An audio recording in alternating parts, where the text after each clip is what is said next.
Everybody, at this time, I'm going to call to order the Carver Conservation Commission meeting of Wednesday. Excuse me? Second. We're starting a meeting. Thank you. All right. First order of business, appointments, discussions. Joanna Layton and Joan Pierce, discussion of a recreation lot and picnic aisle off Cranberry Circle. Yep, they put that off. They put that off. They're doing a little more work on, like working for the CR and all that stuff. So they may come in at the next meeting, so that one's Okay. tonight. The second thing is a discussion on continued hearings. In our last meeting, we had a vote that was, that towards the end of the meeting, that may not have been anticipated.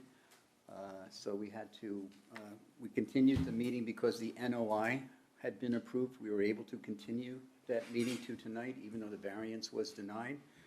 But from the standpoint of not having the shock and surprise of something like that, I think that all of us, before we take a final vote on anything that we're doing, should kind of let our feelings be known, so that if there is a situation that may require a continuance for revised plans or more thought into it, that we do that and then continue hearings before we take votes on them. Is everybody okay with that moving forward? Sounds great to me. Yeah. That's, Okay. yeah, that's fine. All right, that's all I wanted to, bring up. All right, as far as business is concerned, as I mentioned last week, there is a conservation land ad hoc committee that is being formed through the select board that is basically to look after maintenance issues for land that, conservation land that the town of Carver already owns, as well as potential uses for some of those lands. It is an ad hoc committee. It's not funded. It has no powers other than making suggestions and recommendations to the select board and to us as to what to do with some of the properties we own. So the committee is going to, the ad hoc committee is going to be made up of 9 people. Sarah Hewins, the chair of the select board, is going to be on it.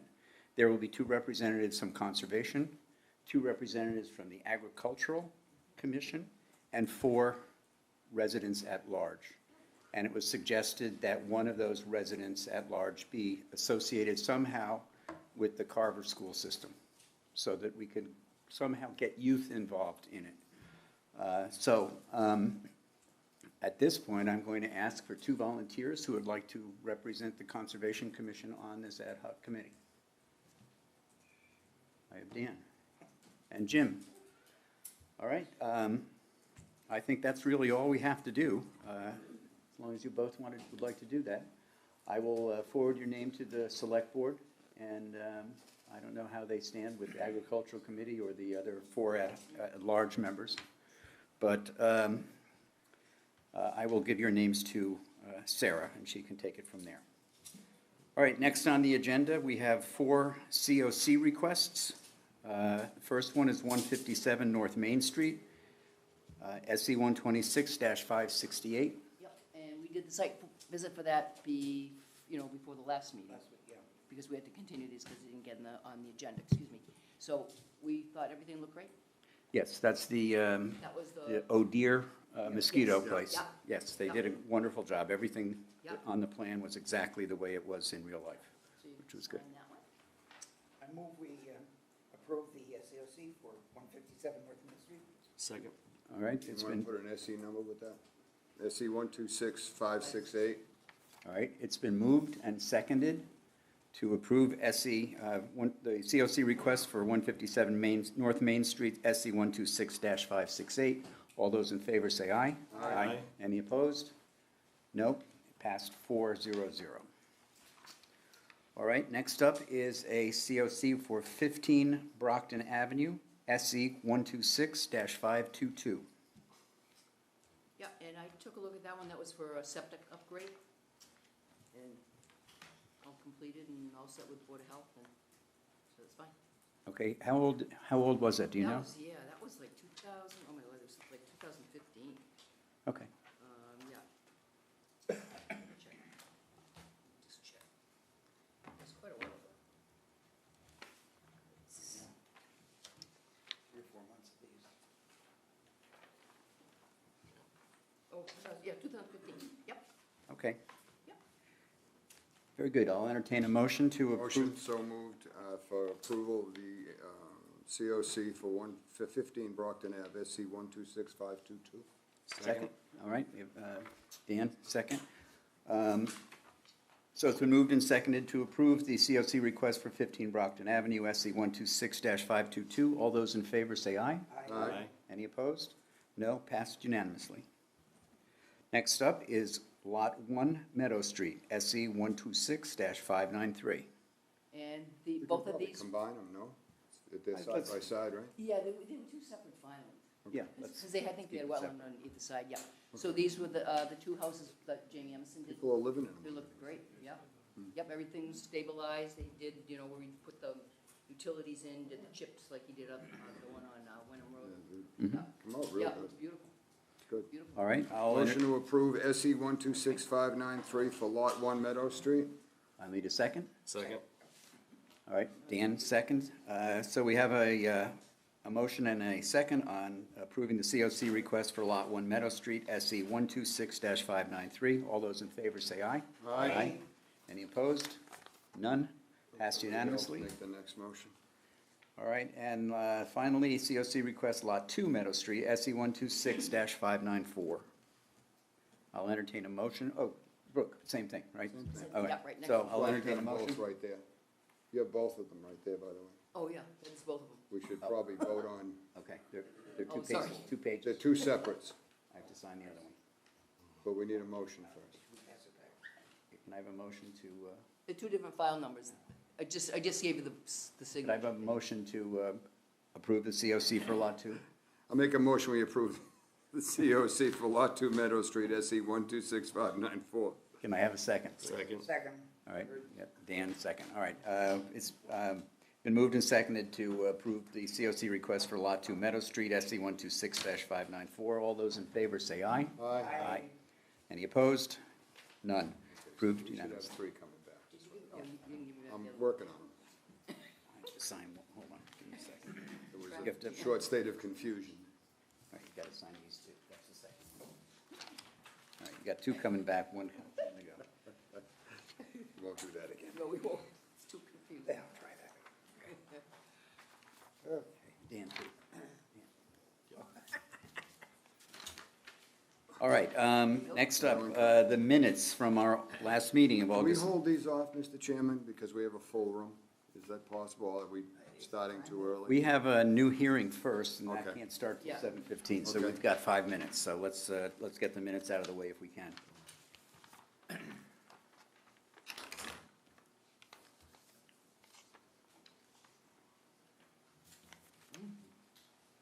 You do.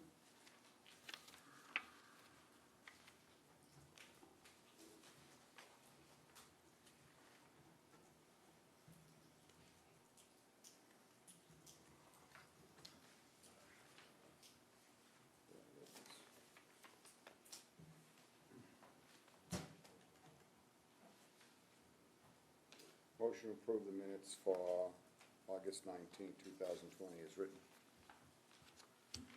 Wait a second. Second that. All right, it's been moved and seconded to approve the minutes of August 19th, 2020. All those in favor say aye, please. Aye. Aye. Aye. Any opposed? I haven't finished reading that. Sorry.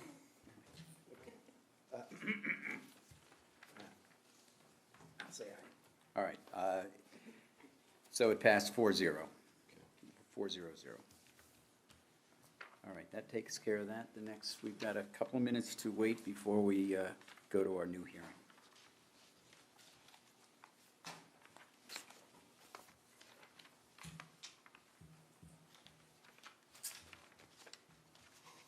May I add something, Mr. Chairman? You may. Just so everybody knows on appointments or discussions for continued hearings, the confusion for the Edaville land holdings there were separate motions. There was a motion to close the hearing, and there was a motion to approve the NOI, which was passed unanimously. Then there was a motion for the variance. The variance was voted no, was turned down. But the NOI is still approved. So that gives them the opportunity, without going through all the hoops, to come back with a revision or an amendment or a change or something like that without starting all over again. So, I'm sorry? We can talk about it after the next hearing, but that's not what was said to us on the meeting last.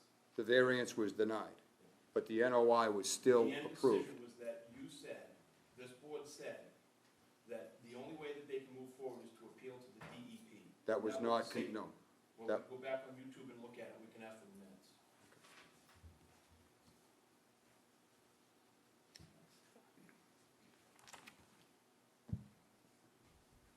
Time you read it, it'll be time. Time you read it, it'll be time. All right. Okay, I'm going to start reading the,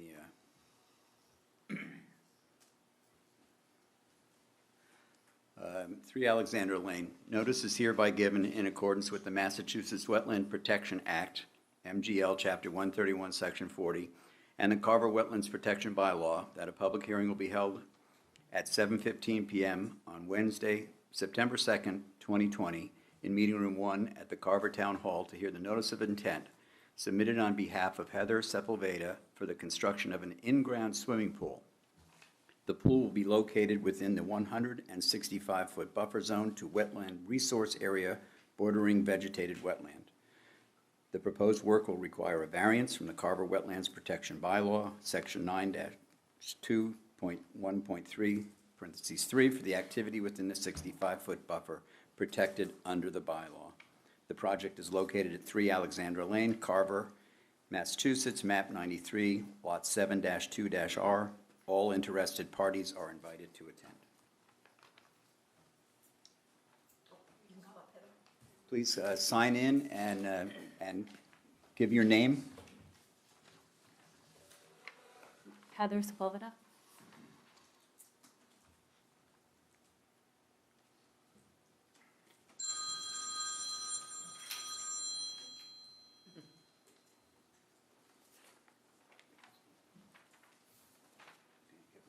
Same thing.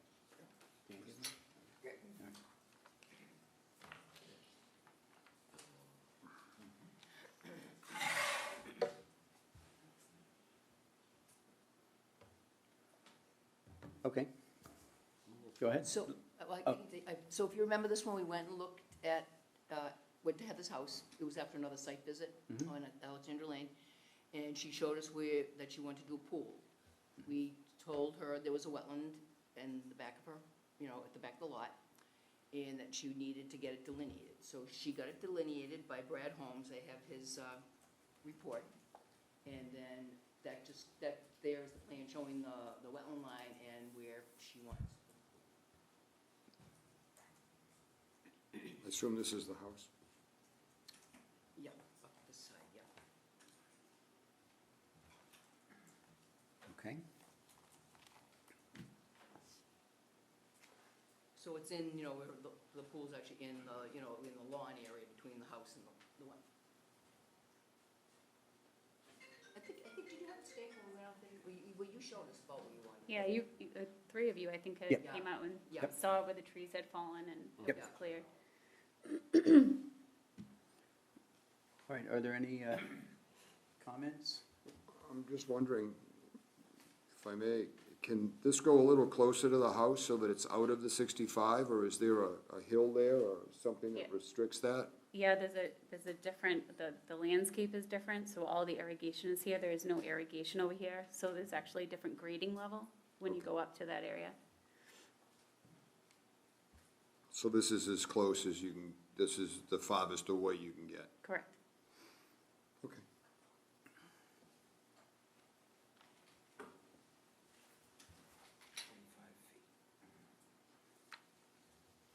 Looks like we're only looking for what, 12 feet or so? 20 feet, 20 feet? yeah. 45 feet to the corner. Within the 65 I'm talking about. Yep, yeah. Is it- 45 feet away, and we got 65, so it's 20 feet in. I got you. Any other comments? No. Well, to Alan's point, while I could see how it'd be difficult to shift the layout of the pool toward the house, is there any way that it can go along that 33-foot mark line? And have it kitty-cornered, you mean? Yeah. I think from an aesthetic standpoint, that's asking. No, not, it could still be in line with, but simply shift it up. I'm not sure if this is pushing it east, or is this oriented north, or? Can I ask you, who put it here? Who put it on the map? No, who determined the The location? pool of the company. And us, along with us. Yeah.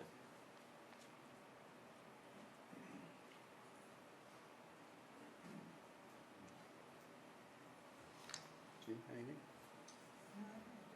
It's hard to see if it could be moved up toward the property line.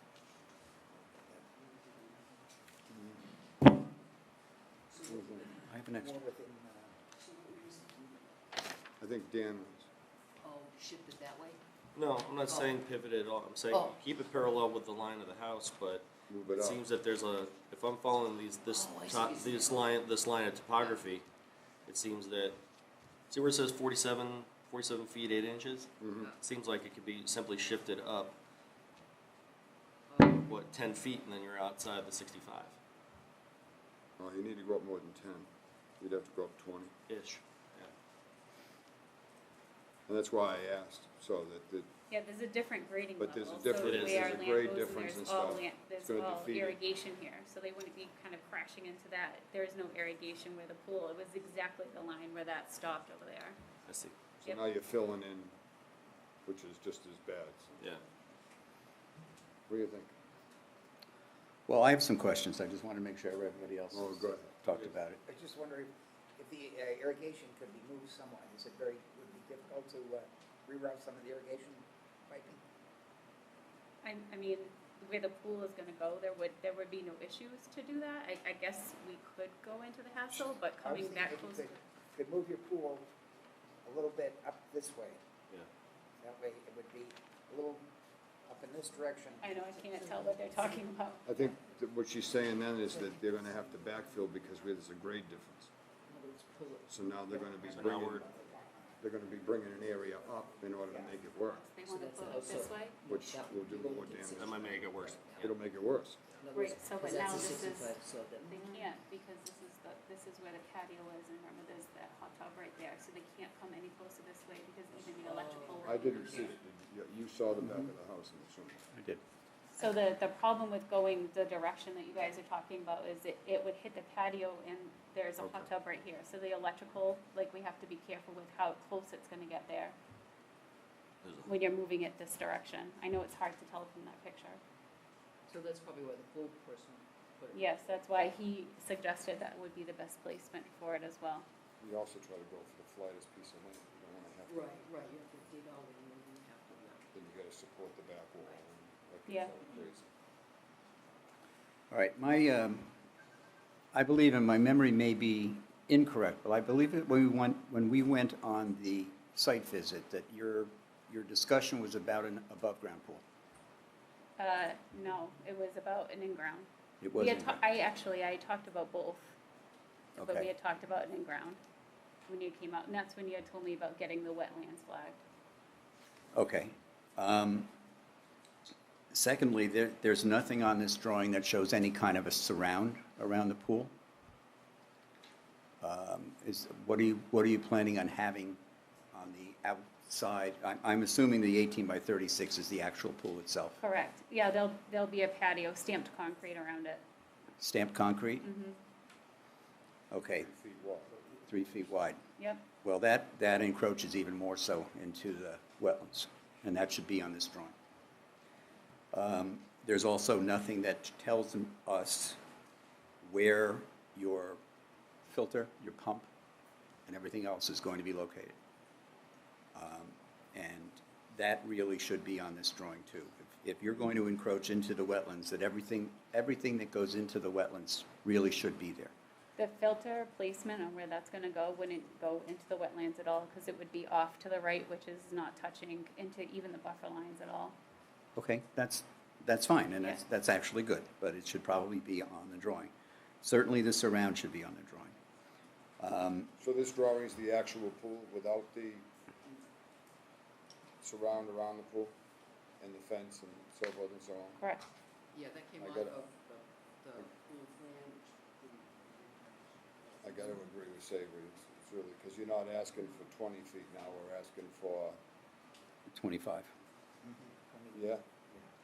Yeah, you're asking for 25 feet. Now, the other thing that, when we do allow variances for encroachment into the 65-foot buffer zone, actually the no-touch zone, and creating an impervious surface, which this pool is. You know, when it's dry, water won't go through the bottom. Obviously, it's a pool. You wouldn't want that to happen anyway. What we generally request from the applicant is to identify an area of equal square footage in which they would replicate the wetlands somewhere else on their property. So this triangle that encroaches into the 65 feet would have to be measured for the square footage that is going to be taken up within the buffer zone, and then you would have to indicate somewhere on your property where you would replicate wetlands in the exact same amount of square footage. That's part of the Carver bylaws. So at this point, I think that we need a more specific drawing showing the surround of the pool, exactly what its makeup is, cement on gravel, whatever. We'd also need to have on here an indication from your contractor, your construction company, as to where they are going to put barriers to prevent any kind of construction debris, construction runoff from getting into the wetlands. So at this point, I think that we should probably continue this until we get a drawing that has the details that we generally require. I wish I had known about that prior to coming here, because I was supposed to be on the agenda 2 weeks ago, and I wasn't, and I would have had that information for this meeting. When are they doing the pool? So they want to start digging on October 14th, so it makes me a little nervous, where I'm now was 2 weeks out from that original date. From the next meeting, right? Our next meeting is September Yeah, 18th, 16th. So, Well, you- 2 weeks. You probably should get the pool guy to come down to the house and try and figure out where he can create a wetlands area replication. What do you think, up here? Yeah. So it's gotta be an area that's outside the 65-foot barrier at this time, to replace that which is inside the 65, but will be occupied by the pool. Also, I don't know if you can see it from here. Is there any chance of pivoting the pool so it's right along the 65 foot? You're not really moving it too much. It wouldn't be parallel with your home anymore, but it would be Yeah, outside. so of the wetlands. problem that I was just telling her is, this is our patio, there is a hot tub right here, and then we're coming into a problem there. He needs to be able to have a dig area around to move, so now we're breaking into this right here. Okay, And this is where the leveling changes, is why the position of the pool was in here, okay.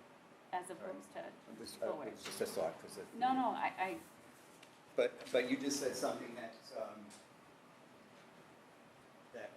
even makes me a little bit more concerned. You said he's gonna need a dig area around the external part of the well, pool. when he digs, he's gonna over dig. I know, I get that, but we need to see where that's gonna be. We don't need the size of the pool, we need the size of his dig area, because that's what's going to encroach into the wetlands, that's what's gonna harm the wetlands. So, I would, as Jim suggested, I would go to your pool guy. I would look at, maybe talk to Brooke about exactly what it is that that we require on our drawings, Brooke. And get your pool guy, we can get you back on the agenda in 2 weeks. That'll get you a month before they want to start digging. Maybe you could come in and talk to Brooke. I know, Brooke and I have been, Yeah. actually. I met with her once. Well, the other thing, Mr. Chair, if I may, the other thing that would be helpful too, Brooke, is if, when you talk about the, any type of paving around the pool or whatever, if you could provide them a list of materials that'll be accepted, you know, in terms For of, the yeah, patio around the pool.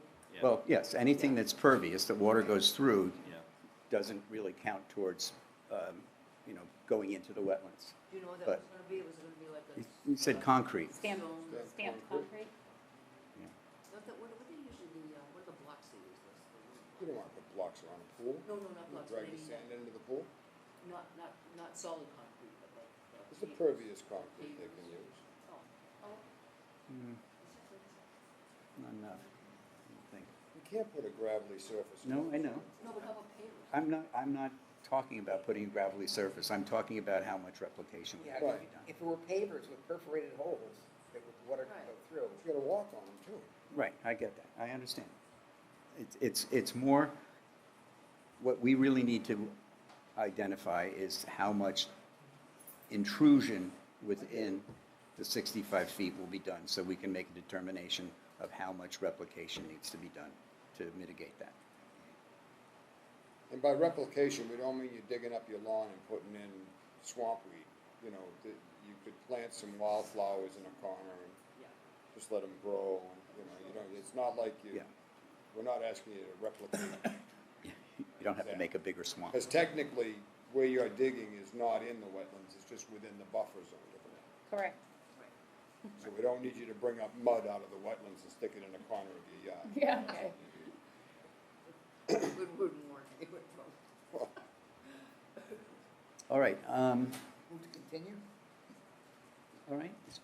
Can you get your pool guy here for 2 weeks? Or can you get this, so you can get a Yeah, decision? I wish I had known, I would have brought him today. I think he'd be able to help you with those details. He should know. Should be, yeah. I mean, So what you're looking for is how much the dig area is, Yeah, and you're looking for what the material is for the patio area? yeah. And the overall footprint, including the patio and any fence. And any kind of, and where he would place barriers, Yeah, the erosion control It's gonna be around his construction site. I mean, I'm sure he's done silt this fence. from dark. That's done. But he's gotta have built in the wetlands, he must know what the rules are, and you can always get a hold of him. And am I supposed to figure out where I'm putting the wetland? He should tell you how much you're going to need, and then you can discuss with him. And I would talk to Brooke first and find Yeah, out let Brooke take a look. I and- go take a look at it. exactly what, what we require, and it really is, it's really more plantings as opposed to, And just letting when it is be. the next meeting? It's 2 weeks from tonight. Okay. I move to continue this hearing to September 16th? Second? All right, it's been moved to continue the hearing for the NOI for DEP SE 126. Do we have a number? Nope, not yet. Not yet, okay. For 3 Alexandra Lane until 2 weeks from tonight, Wednesday, September 16th. All those in favor? Aye. Aye. Any opposed? None. Okay. Thank you. Thank you.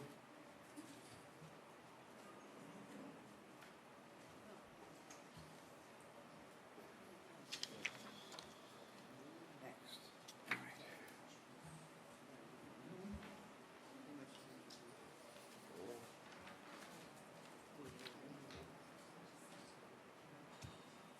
Well,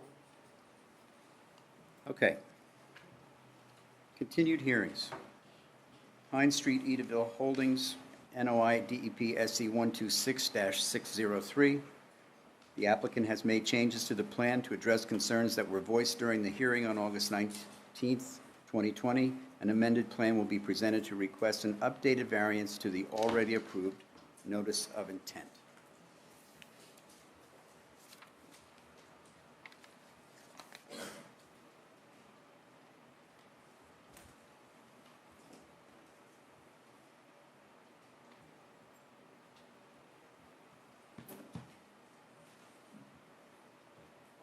got updated stuff? Ah, you do. See this where we are.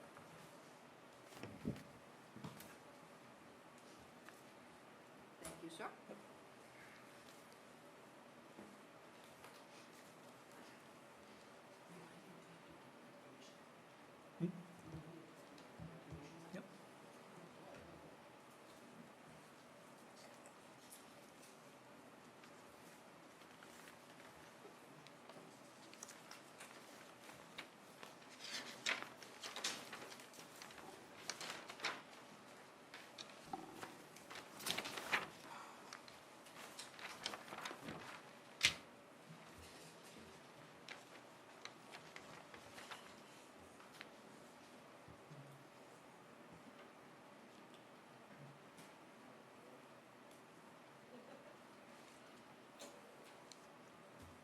Good evening, Arthur Borden on behalf of Edaville Land Holdings.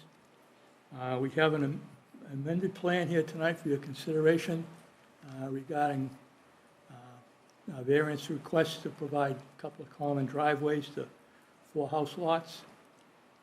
I'll start with the northerly-most driveway that accesses Lot 1 and 2.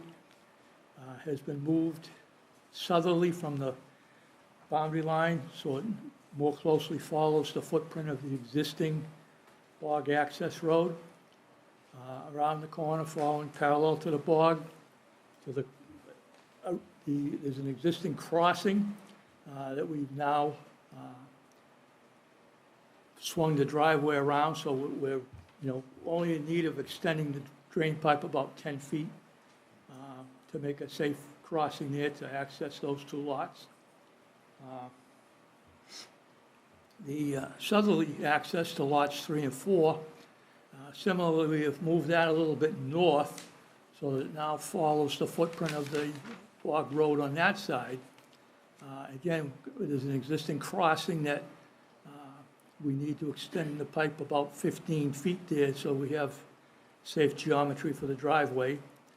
Again, cutting the amount of fill back significantly. You follow that driveway down to where it takes a right towards lots 3 and 4. We have moved it southwesterly of the previous location. Originally, it was between the bog and that dried up ditch that's there. We've now moved it to the other side of that dry ditch, so that to a point where we only have one crossing of that ditch now. Again, cutting down the amount of fill required to provide some access there. We have now reduced the amount of fill to about 850 square feet from almost 2,000 square feet before. And also address some of the concerns from abutters on Morrissey Drive. The plan proposes a 40-foot no-cut buffer along the back of those lots. Just to provide some privacy between the 2 properties and keep the intrusion from this site from affecting them.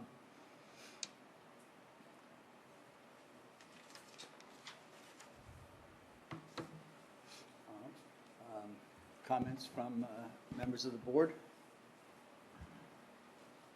I take a quick question. Where is the no-cut buffer? Along On the westerly side? the southerly property line between the lots of Morrissey Drive. Oh, okay. It's shown as cross-hatched on the plan. Oh, I see, okay, I'm sorry, yeah. Yeah, right there, right. Oh, okay, yeah. I'm not sure if it's sufficient, change. It's an improvement. That's the one that you say was on the south side. But The, you still proposed it. Okay. I think it's a marked improvement from what it was originally. So we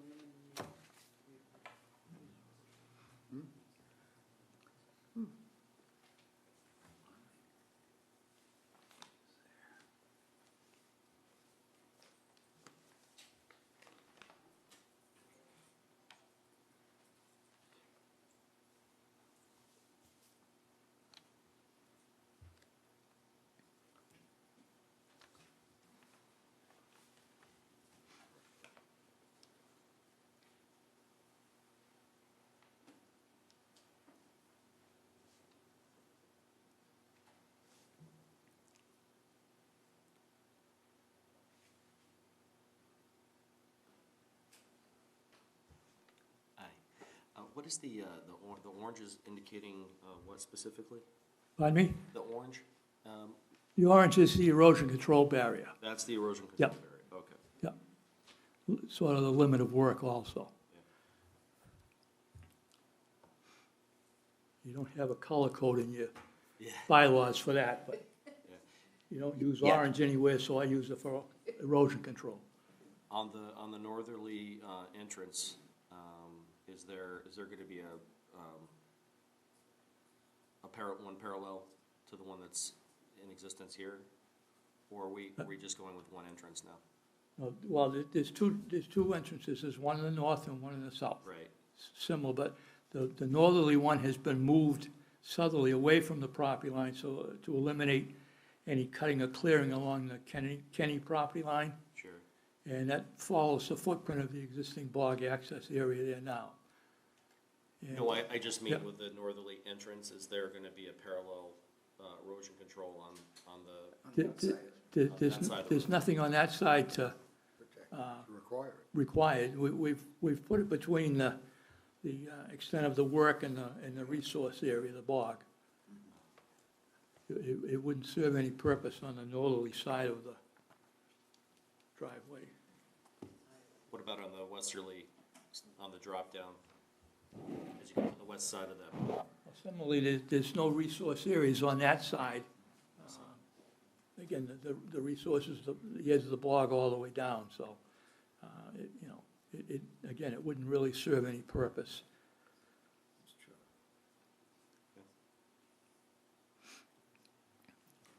So if you felt the condition that maybe it should be there just to define a limit of work, we could certainly entertain that as a condition.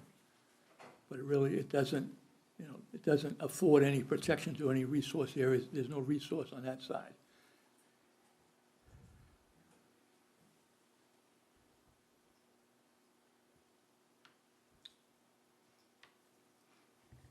Anything else, Dan?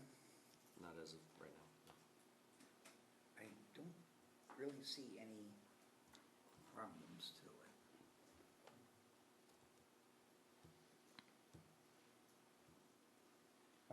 You obviously had concerns at our last meeting. Have they been addressed? Yeah. Dan, same with you, for the most part? I mean, I was hoping to move it to one driveway as opposed to having two, but I do appreciate the efforts and the improvement from what I see. Well, I think just to be clear, I'm pretty sure I have this right, that what you've done on this plan, based on the previous plan, is that you've moved both the north and the south driveway to the footprint of the existing driveway that's there now, or logging path. That's correct. That's So correct. you're not creating any new driveway per se. Right, On the north driveway, you're extending a flume pipe. right. That's the only thing that you're doing that's different from Yeah. that, other than perhaps the last few feet where it veers away from the cranberry bog towards the lots. We were planning to extend that originally, but the driveway was more parallel to the property line. So we've taken and again, moved it away, so it now follows as that bog road comes down, it kind of takes a little bend and goes across that pipe and flume area. So we've mimicked that with this driveway now. And you did a similar thing on the south driveway, continuing to follow the footprint that's there right now, so you only have to extend a flume or a pipe as opposed to recreating a new fill. That's correct. And you've also eliminated two crossings of the dried-out ditch Yes. south of the bogs. Yes. So instead of three brand-new Right, pipes, there are only one. one, right. Okay. All right. Mr. Jermaine? My turn. I like this, Arthur, and thank you. I think this is the least impactful. I know that we're probably going to have a lot of very upset residents in this room tonight, because the things that you're bringing before this commission deal with your like or dislike of it being a house lot. That is not we can't consider that. So, I mean, the chairman's gonna say the exact same thing in a few minutes. We deal with the infringement upon the wetlands. there is, just because we may or not like the way something lays out, or because a resident doesn't want this in their backyard, that cannot come into this commission's determination. Only the impact to the wetlands. My estimation is that Arthur and John knew at the last hearing, we didn't like the layout. I think Arthur went back to the drawing board, and I think he jumped through every hoop that he could jump through to make this work. I abstained from the last vote because I live on Pine Street, but I am not in a butter, and I can't see the project from my house, but I know a lot of you. We're neighbors.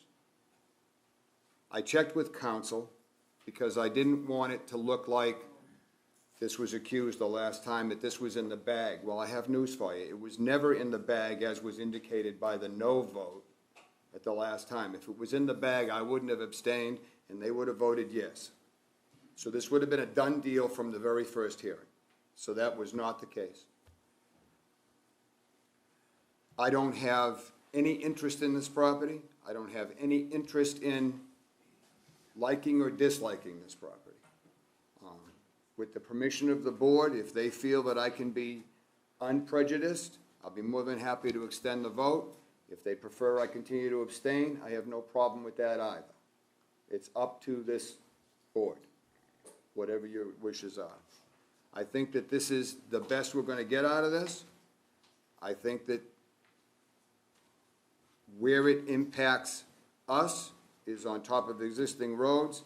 We went from, how many crossings were there originally, Arthur? Five? Three new ones and 2 original ones, upgraded original ones, so 5 crossings. There were 5 crossings, and we've cut it back to 2. 3. 3. 2 Well, upgrades. 2.5. 2 upgrades and a new one, instead of 2 upgrades and 3 new ones. So, That's just more, that's an explanation of what the plan shows, just so you can, he just explained it. right, just the way you explained it, but I just, you might want to see if you need to. So, that's where I'm at. Well, one second, Mr. Deli Priscoli. We'll get to the, I just wanted to add it to Arthur's comments in the presentation. all right, would you get up? Well, I'm not going to ask you to get up. Yeah, stay there, Joe. And Brenda, can you move that microphone over towards him? I will need you to sign in. Okay. I just wanted to add that Can you just tell people who you are and what you're, that you're the applicant, please? Thank you.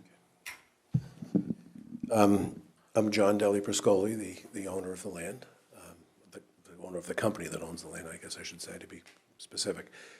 I just wanted to know, as Arthur mentioned, we cut it way down to, 1 new crossing and massage the others to minimize impact, but more importantly, we came up with a large buffer area, which is typically not something that the conservation weighs in one way or the other, and I wanted to make sure I insulated everywhere I could from any type of existing situation. I just took very good care and was concerned about that, and as Arthur, I just want to make sure that's stated to the record that I did what I could to buffer the existing neighborhood and respect of the people that are there. I just want the board to be aware of that. Even though that may not be part of the normal process, I thought it was appropriate. Thank you.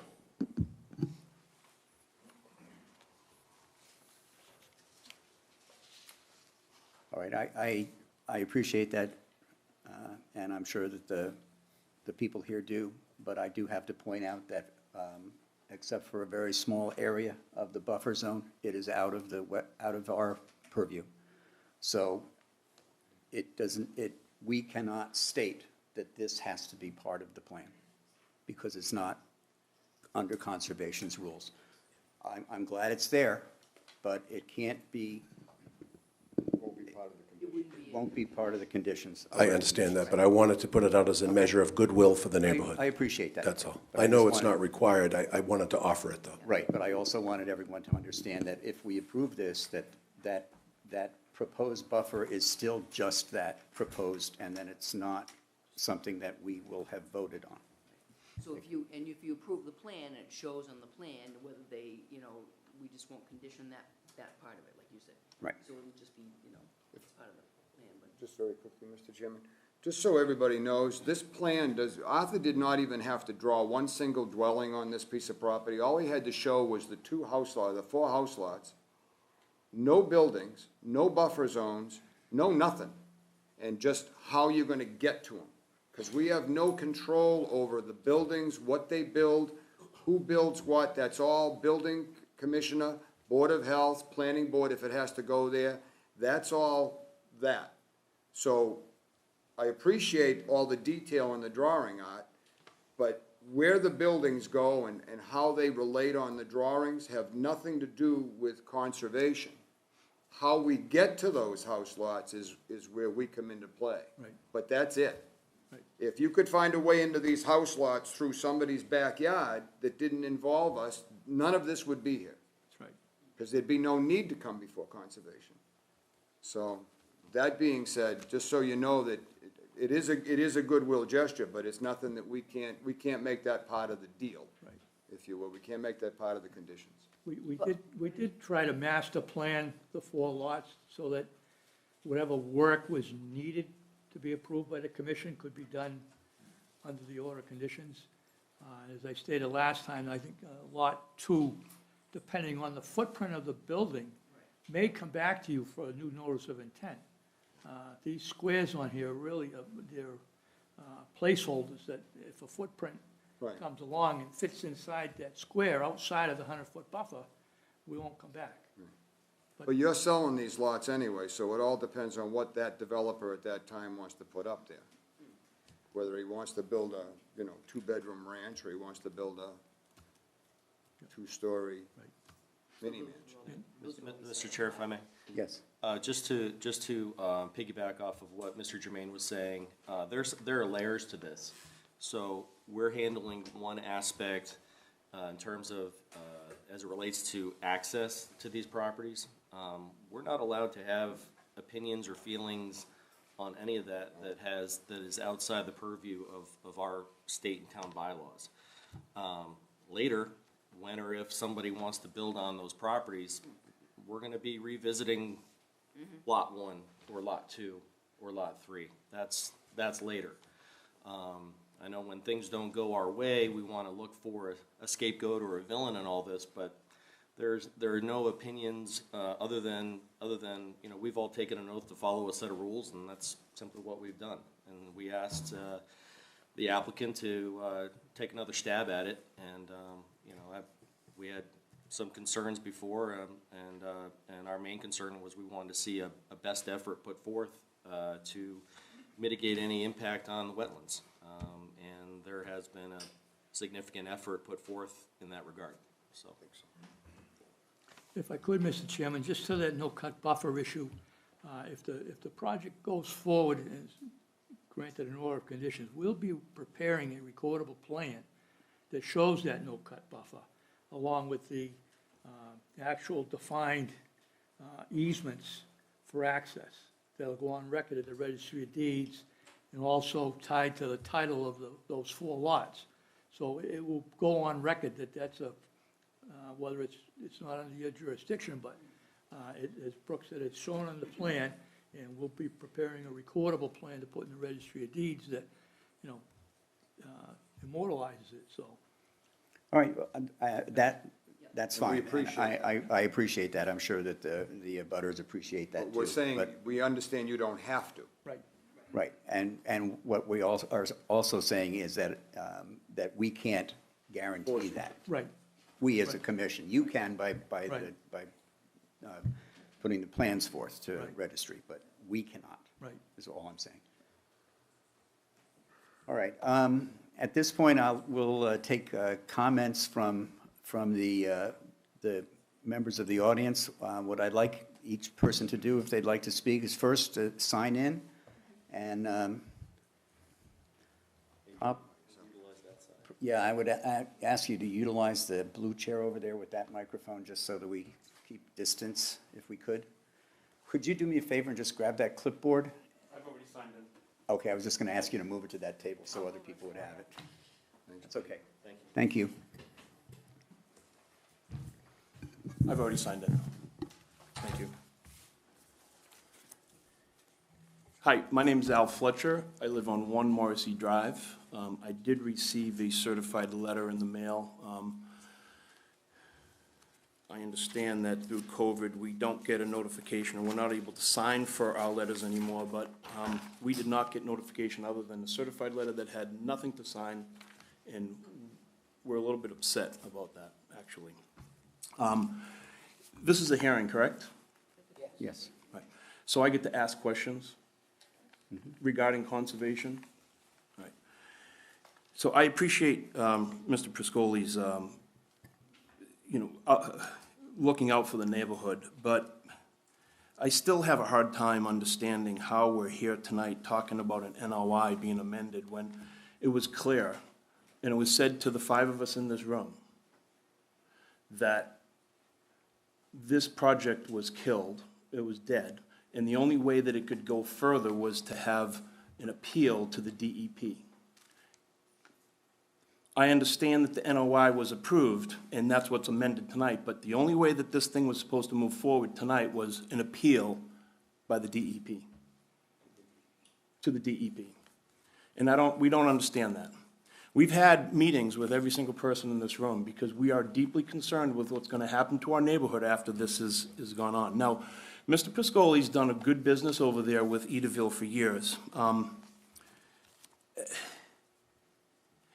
What I don't understand is when we left this room and we knew that the appeal was going to be to the DEP, Mr. Priscoli came in when we let him in at, I think it was approximately 9 o'clock at night, and he came up here for about 20 minutes until we left, and there was a meeting up here after the fact, and we're very concerned with that. And I'm going to go on to say, and I don't want to be offensive in this room, but there's an appointed official that works for Mr. Priscoli that's on the board, the chairman of the health department here. And we're just deeply concerned that there's rules being bent, and we're offended.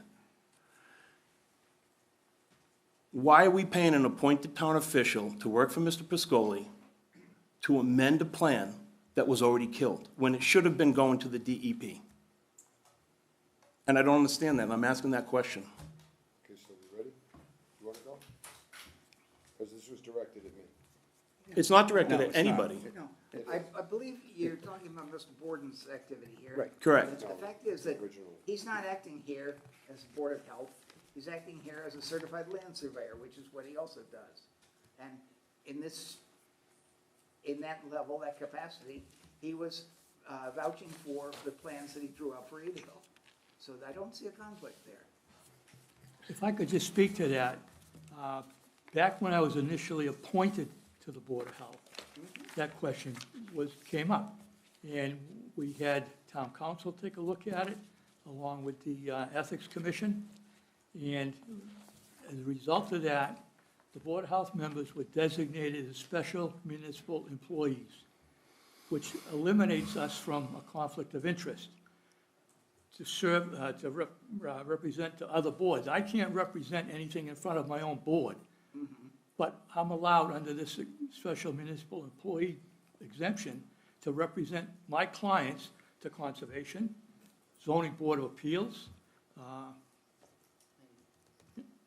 So as far as that, there is no conflict there. That was determined by town council and the Ethics Commission 18 years ago now. And I don't expect, or do I get any special treatment from any board that I go in front of. I feel like I get treated just as any other engineer does in this town. I've been in front of you folks for years, been in front of the planning board for years, been in front of the ZBA. I get the same treatment everybody else does. I sit and I listen to the meetings, and I see what's going on, and I see how, what the concerns are from the different boards and committees, and I get the same treatment. I don't get anything special because I'm a member of the Board of Health. Right. Chairman, I'd like to just respond to the Arthur Borden piece. Go right ahead, Please. Mr. Deli Priscoli. Thank you, sir. Just so it's clear, Arthur Borden and Associates has been doing survey work for us since 2007. I don't just own Edaville. I have many other things we do, and most of Arthur's work is in Grafton, Hopedale, Milford, Sudbury, Southborough. These are all places that Arthur is doing a lot of work for us, including Carver. He's a registered land surveyor, and he does a ton of work for my company. I just want that clear. It's not that he's here because he works here for some reason. He does work all over for us, all throughout central Massachusetts. I just would like that on the record, if I may. Thank you. Thank you. Thank you. Go ahead, Mr. Jermaine. I gotta tell you the truth. I hope so. Arthur's been before this board dozens of times. The first couple projects that he brought in concerning Edaville, concerning their parking lot, concerning a solar array on their bogs, he got turned down for. You went back and modified that. We said no. You came in with a drainage proposal that ended up going to Fuss and O'Neill. They modified it. You went back to the drawing board. So there is no special treatment given to Arthur, who's, in the time I've known him, you'd have a hard time finding someone that has the same level of integrity. Okay. That's my personal, that's just my personal take on what I know of Arthur Borden. We're not trying to knock down anybody's livelihood, honestly. And Let me just answer your question about the DEP thing. Apparently that was misunderstood, and I'm not saying you heard me wrong. That is an avenue, but this was not a done deal. When the no vote came for the variance, the NOI was still approved. So there is an opportunity to modify and come back. If that gets turned down again, and this is a no vote tonight, then there is appeal processes that are behind this one. But this gives an opportunity to the developer or to someone trying to have a project to go forward with it. We live in a small town, and if this were happening to any one of you, and an NOI was approved, but the variance was denied, you'd want the opportunity to make a change, modify it, maybe come back and ask this board, listen, what do I have to do? What do you want? And then it may be something as simple as talk to Brooke, like we asked this lady tonight with the pool. Can you move the pool a little bit? And then, so that would be, you'd want that same level of fair treatment, in my estimation. I know that's what I would want. If it was a no from the get-go, too bad, go home, nice seeing you, John, sue us. That's not what anyone in this town wants, and you certainly wouldn't want it if it was happening to you personally. I think this gives him an opportunity to come back and fix something without having to start from scratch all over again, reapply for a new DEP. Why would you put anybody through that? So that's my take on it. Thank you, Alan, I appreciate that. You know, obviously, we don't know a lot about the laws regarding this, and that's why we're here tonight to ask questions. And we rely on you to give us the right answers. And honestly, you know, we felt, and it was recorded, when we asked what happens next, and the only answer that we got was this was gonna go to the DEP if they wanted to appeal it. And that's what we got that night. And I'm sorry if I'm being offensive here. No? And we asked the question because we don't know. We're trying to protect our properties. Is that fair? Yes, All it's right. fair. But the issue you're bringing up, that trying to protect your properties, that whole issue is outside of our allowable, okay, we feel bad for you, Is but we water can't part say of no. conservation? Water is part of conservation, but have you shown me a survey that says that if they do this, you're gonna get flooded in your backyard? I haven't, but I'd like to talk a little bit more about water. Now, you mentioned the parking lot at Edaville. What's happening with the parking lot at Edaville? That, you know, what's the project that's going on? Let it go a little bit. But we'll give them a little latitude. I'm getting my workout from my knee. Pretty soon I'll need a second one. Yeah, you walked up those stairs finally the other night. Yeah, I didn't walk upstairs. I took the elevator. It's what's happening with Edaville. Edaville has been shuttered since last December 31st with no end in sight. Edaville's had no income for a year. I mean, it will be a year. The governor, I think Brenda, if I'm not mistaken, has advised us that it's unlikely that we'll be able to open it all in 2020. Obviously, without that and without the ability to generate income, it's very difficult to make improvements.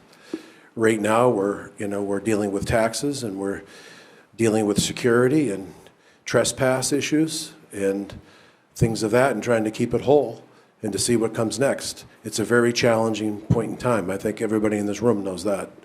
And, if, but, Ediville's done a very good job of, and I pride myself on it. I've kept the property up, and I'm doing the best I can with the cards I've been dealt, and we've all been dealt. And I think Ediville's been a good neighbor. Brenda Johnson's been there forever. We address, anybody ever calls us, we respond. Even Alan and others have had over the years, and we've always tried to work things out and to do things properly for drainage and to help our neighbors in the sense of being a good neighbor. And that's what you should do as a business, and that's what we've tried to do.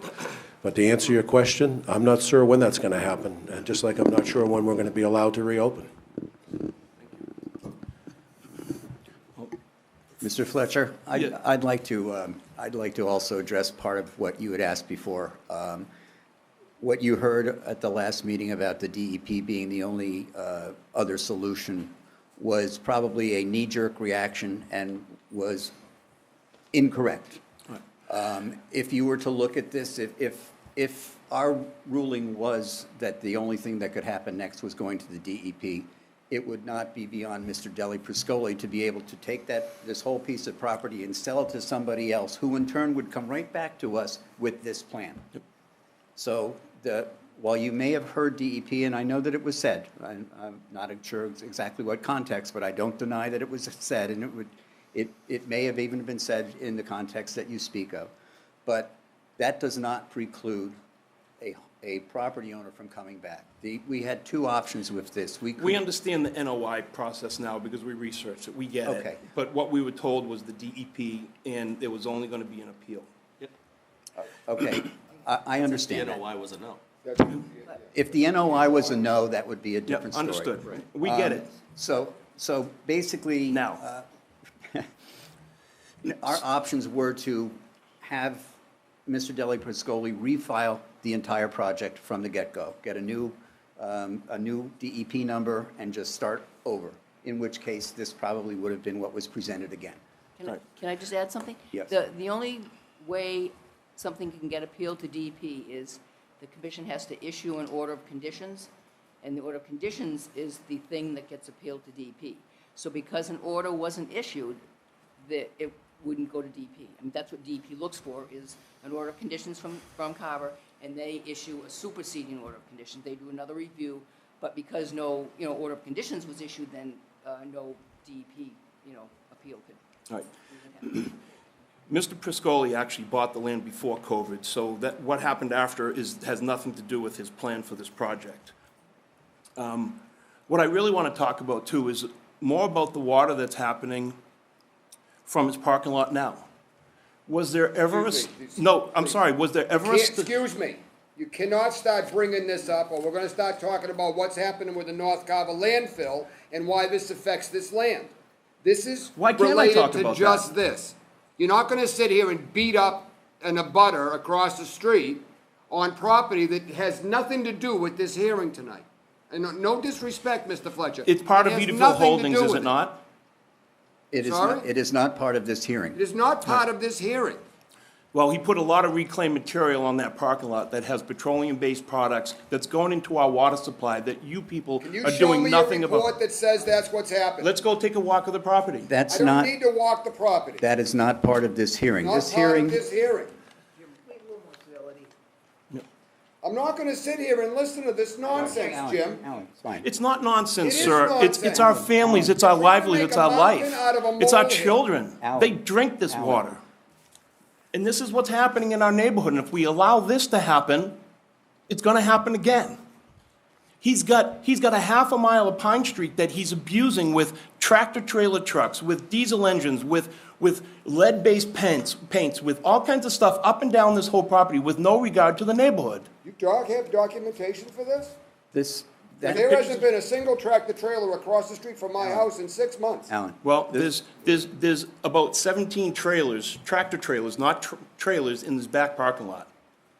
all right, Mr. Fletcher, Right. that's not part of this Right. filing. What we are dealing with right here is what's on the map in front of you.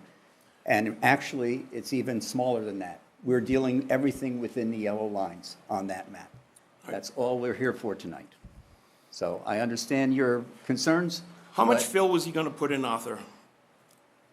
Arthur, how much fill was gonna go in that back lot over there? Did I hear 850 square feet? For the to upgrade the 2 crossings and add the new crossing, it's 850 square feet. Are you gonna be digging any utility lines on those driveways? Or those dirt embankments? That hasn't been determined yet. If we have to do underground utilities, we'll have to come back for the commission to approve that. It's not on the plan, so therefore it would not be approved. I'm gonna yield the microphone to one of my neighbors. I appreciate the time tonight. I hope you see this as a concern for our neighborhood, and we hope you vote our way. Thank you.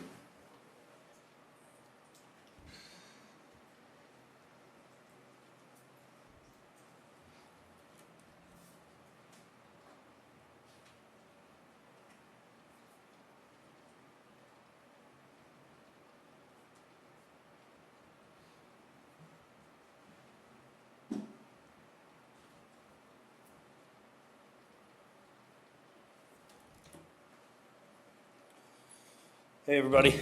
I'm Robert Rooney. I live at 9 Morrissey Drive. First, I want to thank everybody in the room for all the work you guys do. We appreciate it, but we have to come and stick up for our neighborhood in some way. I lived in town for 45 years. I've been on Morrissey Drive for 20 years. Have any of you drove down Morrissey since the homes were built in '85? Yes. So 3 of us, my house, the Dailies, and the Meanans, and the Egan's, we're the lowest in the neighborhood, my house being the lowest by far. Back a few years ago, when we had that huge rainstorm, all of our yards flooded, including his property. It was flooded beyond means. Trust me, because my son wanted to go swimming back there. And that was just, 13 years ago, 10 years ago? So, if that land's dry, all back there is what I want to know, and then those roads, and I don't know any of these rules and laws and any of that, I'm just a barber, all right? What I want to know is, when all this fill comes in, and all these roads come in, and all this property comes in, you bring the land up to put those houses on, because it's wet back there, we all know it is, where's that water going? Simple physics, the lowest point, 9 Morrissey Drive. That's my concern. And that's what I thought this is about. That's what I thought you guys deal with. I get it, it's those orange lines and those roads that we're talking strictly about. And I understand you live on Pine Street. You know the area. Oh, please. Nobody gets more water than I do. But I can't blame this on John. I'm not I blaming. blame it on the town for Hold on a allowing second. the sidewalk. Hold on a to go second. where it went in. I never blamed it on John. So, I'm blaming you on letting this go through and what will happen when John starts ripping up the land and bringing fill in. Nothing against you, John. You've done a ton for the kids in this town with Edaville. Nothing against you. I have the problem against this development that's going in. These 4 houses, these lots that are going in. I've lived there for 20 years. I've seen a lot of storms. believe me, I understand where you're coming from. I really do. But your hostility against everybody that comes up here talking about how, No. hold on, let me finish. Your hostility about everybody that comes up here, you clearly have your chip on your shoulder. These guys are telling you to calm down about it. If you're supposed to be neutral, why are you getting so fired up? That's what I want to know. Because you're trying to run this into an integrity. I'm not. I just said to John, Alan. I appreciate everything you do over at Edaville for the kids. I don't appreciate what is trying to be done in my backyard. And when I moved in 20 years ago, I was told that this was back there, that nothing would ever be built on it because it's wetlands and it's conservation land. That's exactly what I was told, and everybody that bought houses there was told that.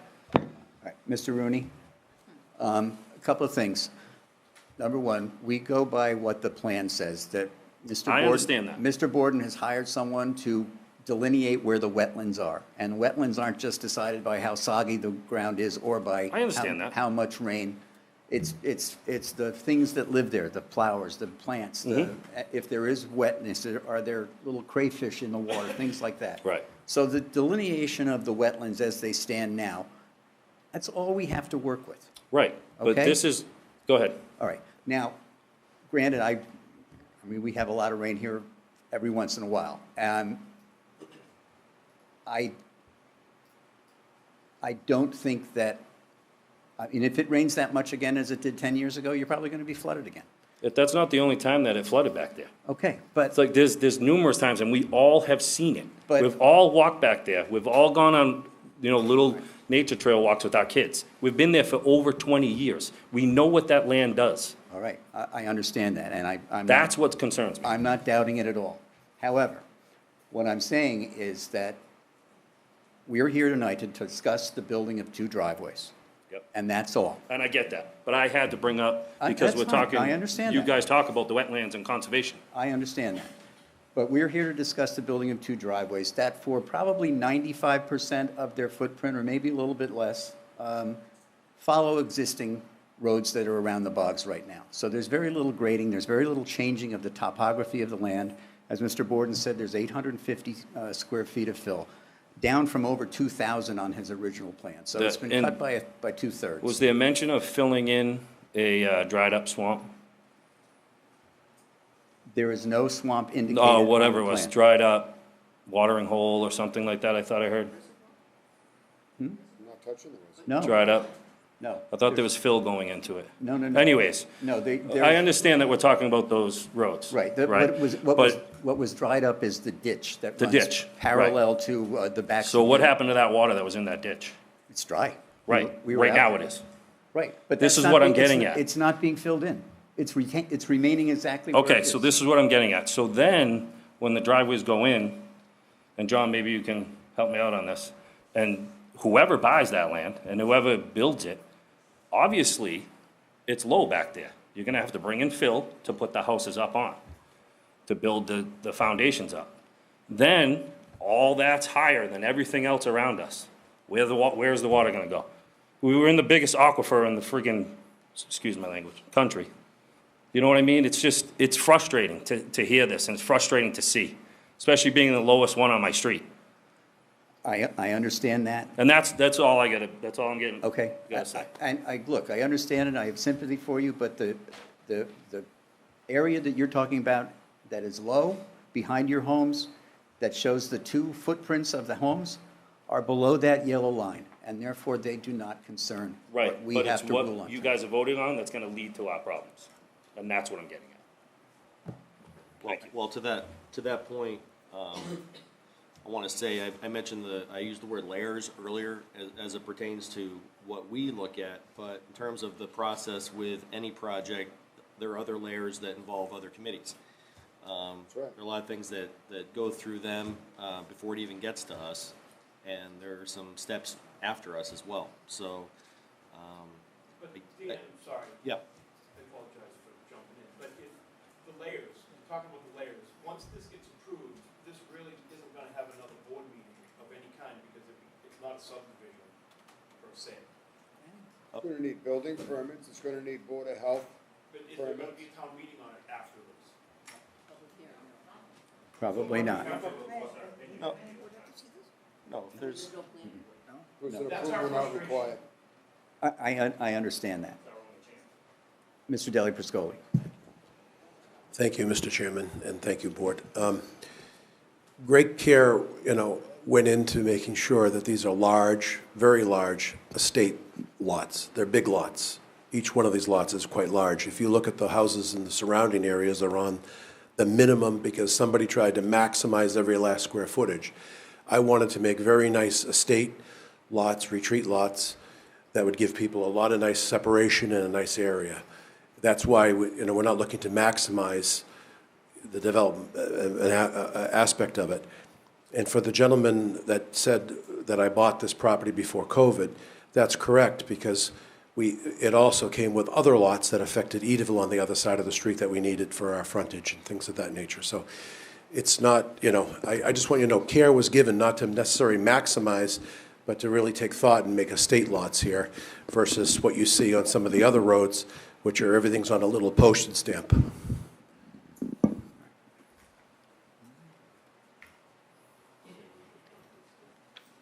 Is there anybody else who would like to speak?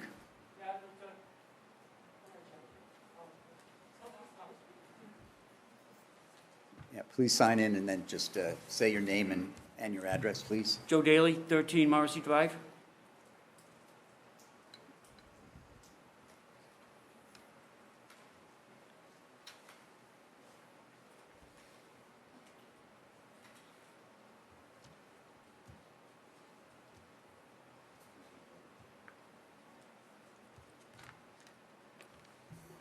Well, I'd just like to say, I'm impressed with the way you said how for these buildings that you're building, right? You want to make them, big for these people, but you got to remember, we're on the other side of that.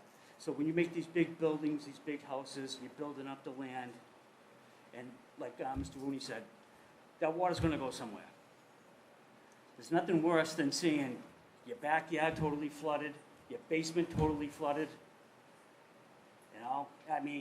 Think about the people on the other side of those trees there. And another issue, has there been any construction over in this site at all? Could you take your mask down, please? Oh, I'm sorry. Okay, I'm sorry. Has there been any type of construction or drilling or doing perk tests in that area at all? They're not at that point. I don't believe so. I don't think they're at that point yet. Mr. Borden, no? Not at that point. No. So there's been no trucks driving through that area or No, anything? a number of us walked both driveways. We walked in on one and came out on the other, and they're like old bog roads that are full of grass. It looks like they haven't been used in years. There's been no indication of any kind of traffic across them. Okay, no perk tests or anything like that for that whole area? No. They're not at that stage yet. No. Okay, just double checking, thank you. Yep.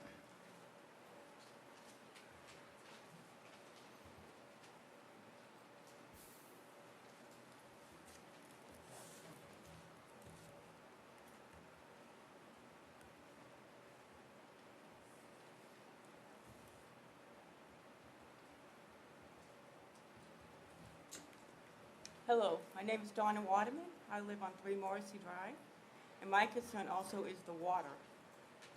And whereabouts would the road be going along my fence and cause more water to come in? Because I do have 3 sump pumps running, and I'd like to know how it would affect us.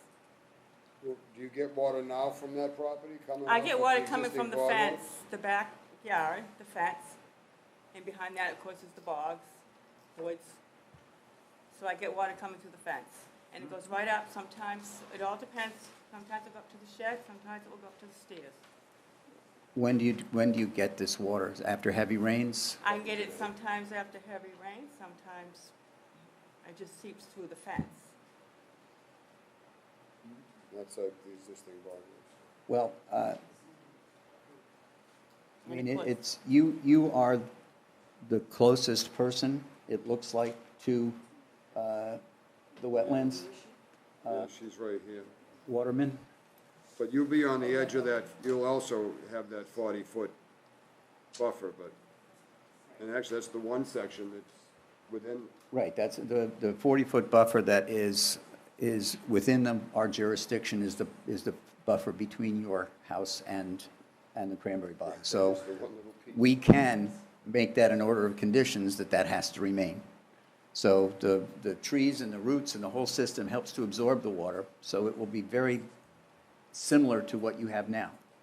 Now, if it's flooding now, that's obviously something natural. So the trees won't be taken all down along that fence No, that over buffer's towards staying. No, no. Chili's and... There's a 40-foot buffer, and I would say 40 feet is probably a little longer than this room. And the house, if there's house lots, that wouldn't affect more water coming into that whole area all the way down to other houses? We Like I said, when you build out. can't say that for sure because it's not under our jurisdiction. What we're looking at is what will happen with the driveways. Okay, the driveway also, I'm just a little The confused. driveway is going to be made of reprocessed gravel, so water will go through it. It's not like it's paved where water will run off the sides. So it's called a pervious surface, water goes through it, which means that if you were here for the swimming pool, we do not have to, there does not have to be replication of the area that will become the driveway. So it's expected that the water will go right through that as if it were the way it is right now. So from the standpoint of what the plans are, in effect, nothing really should change. So if you get wet in wet times, in the spring or during heavy rains, I would expect that you probably still would. But I do not expect that you would have any more water because of this project than you have now. On the driveway on the south side, where is that actually? Is that near me, or I'm confused what that is? Mr. Borden, The proposed driveway, maybe is up here between this orange line and this pink line. Which is like where, because I'm not good with my lines, but. Is it like on the cul-de-sac next to my house? There's a cul-de-sac with a drainage, what is that called, Alan? Yeah. Which is drainage pit, which has a tree in it and it's semi-dried, but wet. Your fence right here, right now, is actually well onto your property. It's probably about 20 feet before it even gets to the property of my development, and there's a 40-foot buffer, and another 10 or 15 feet before you get to the driveway, so. Now, if I stand on my deck, will I be seeing these houses over there? Because it's a large portion of my land that goes all the way down and into Tilly's and all the way down. So I'm just wondering how much of the trees and the things will be taken. no one has made any plans yet for the Okay. homes. All right. The squares that are shown on the driveway are a building envelope. That does not mean that that's exactly where the house has to go. They're like placeholders. But, Okay. but again, it's outside of what we are ruling on tonight, where these building envelopes are right now situated. If those building envelopes, at the time someone were to build, if it moves into the yellow area closer to the wetlands, then they will have to come back and get our approval. But if they are near where they are right now and outside of the 100-foot buffer zone, they are no longer under our jurisdiction. So it's up to the owner of the property and the builder where they want to locate those homes. So we don't have anything really to say about that. The building inspector's got to sign off on it, the health department's got to sign off on the septic system and the well. It's certainly not a rubber stamp process by any means. They'll have to do a perk test to determine whether they can even put septic systems back there or not. So it's not like, if the variance is granted tonight, it's not like next week the bulldozers come in and houses start getting put up. Dan's correct. This is just the first step in the process. Well, actually, this is the second step. The first step was before the planning board with an approval not required. Just let you guys know that, hey, here's this piece of land, we're turning it into 4 house lots. That's it. Not how we're doing it, that they didn't have to, because the house lots meet the minimum size requirements. So they don't have to come before planning and say, we need a permit to do this. Because we require 60,000 square feet, as long as you can meet the frontage requirements and the square footage requirements, you have a house lot. Then they come to us to be able to get to those house lots. Then the next step is, if he sells it, that developer would come up with a drawing as to what he'd like to build, and then so it begins with the building permit process and the the Board of Health as to whether they can. One of these other companies is gonna build the property, but not use the whole, so it needs something else that he owns. I don't think so. Again, that's not part of this hearing. Yeah, I understand. All right, I just want to also just say that this is not unprecedented. There are 2 homes on Meadow Street that are behind the bog. The exact same time. And the road, the driveway that goes to those 2 homes in the back runs adjacent to a cranberry bog. It is virtually the same thing that we're looking at here. Except it's half the acreage in one house instead of 4 houses. It's two I don't know homes. how high that's It's built two up. homes. It's two homes. The ones just past the two new homes that were just built, No, past that on the left. You can't see them from the street. Yeah, they're I'm way, talking about the property on Pine Street with the bog on it, where they built the driveway. oh, I know, yeah. Yeah, so No, I'm talking that's the about, model of what's gonna happen here. I would, Times 4. You mean Buzzigani's house? Yeah, times 4. It's a beautiful home, don't get me wrong, but he built it high because there's water underneath there.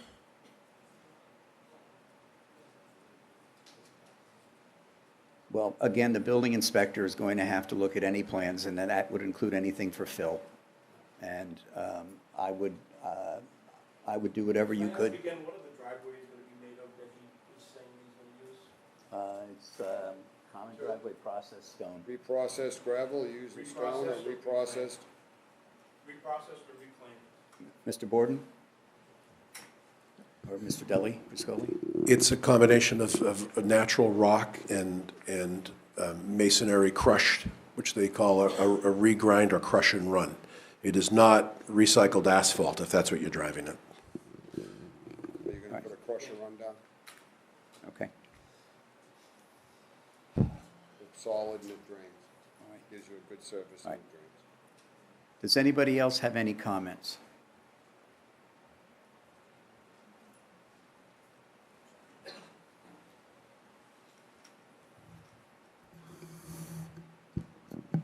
My name is Carly Rooney, and I live at 9 You can Morrissey. take your No, ma- I can't take my mask now because Okay. of COVID.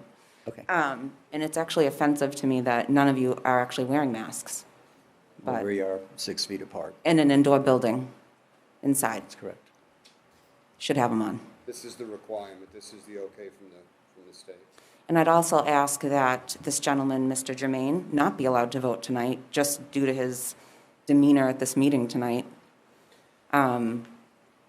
It's clear that he, like my husband said, has some sort of chip on his shoulder regarding whatever the matter is here tonight.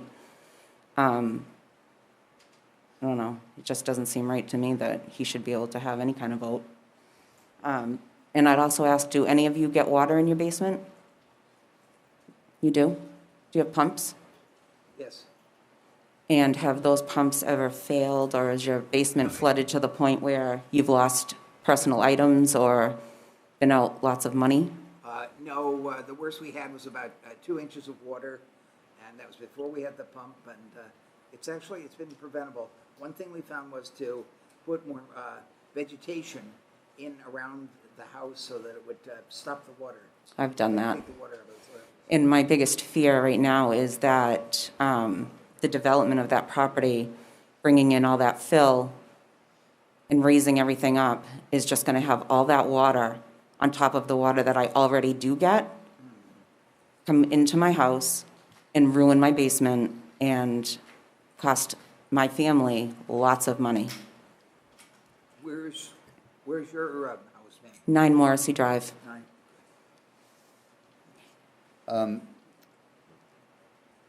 The fill that we're talking about that is within our jurisdiction tonight is around, correct me if I'm wrong, Art, it's around the pipes? Right.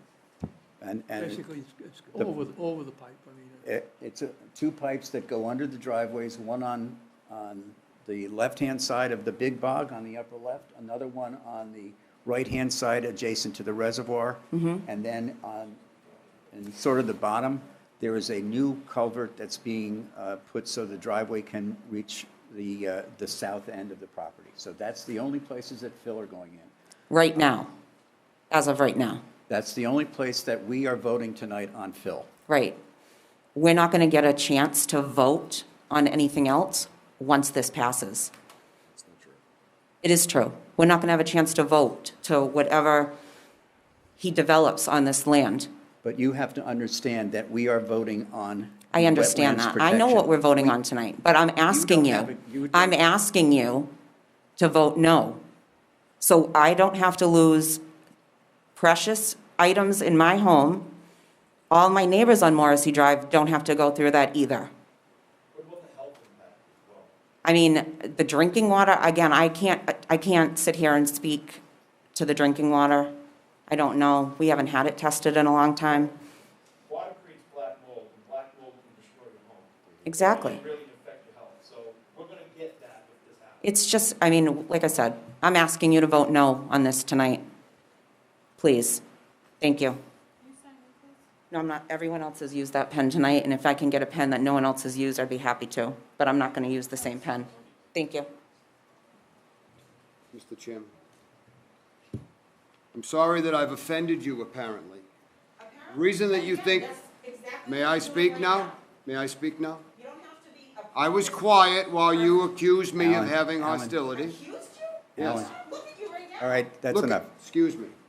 It's pretty bad when your chairperson has to tell you to stop. The reason that I got upset with this is because at the last meeting, this board was accused of having it in, the fix was in on this.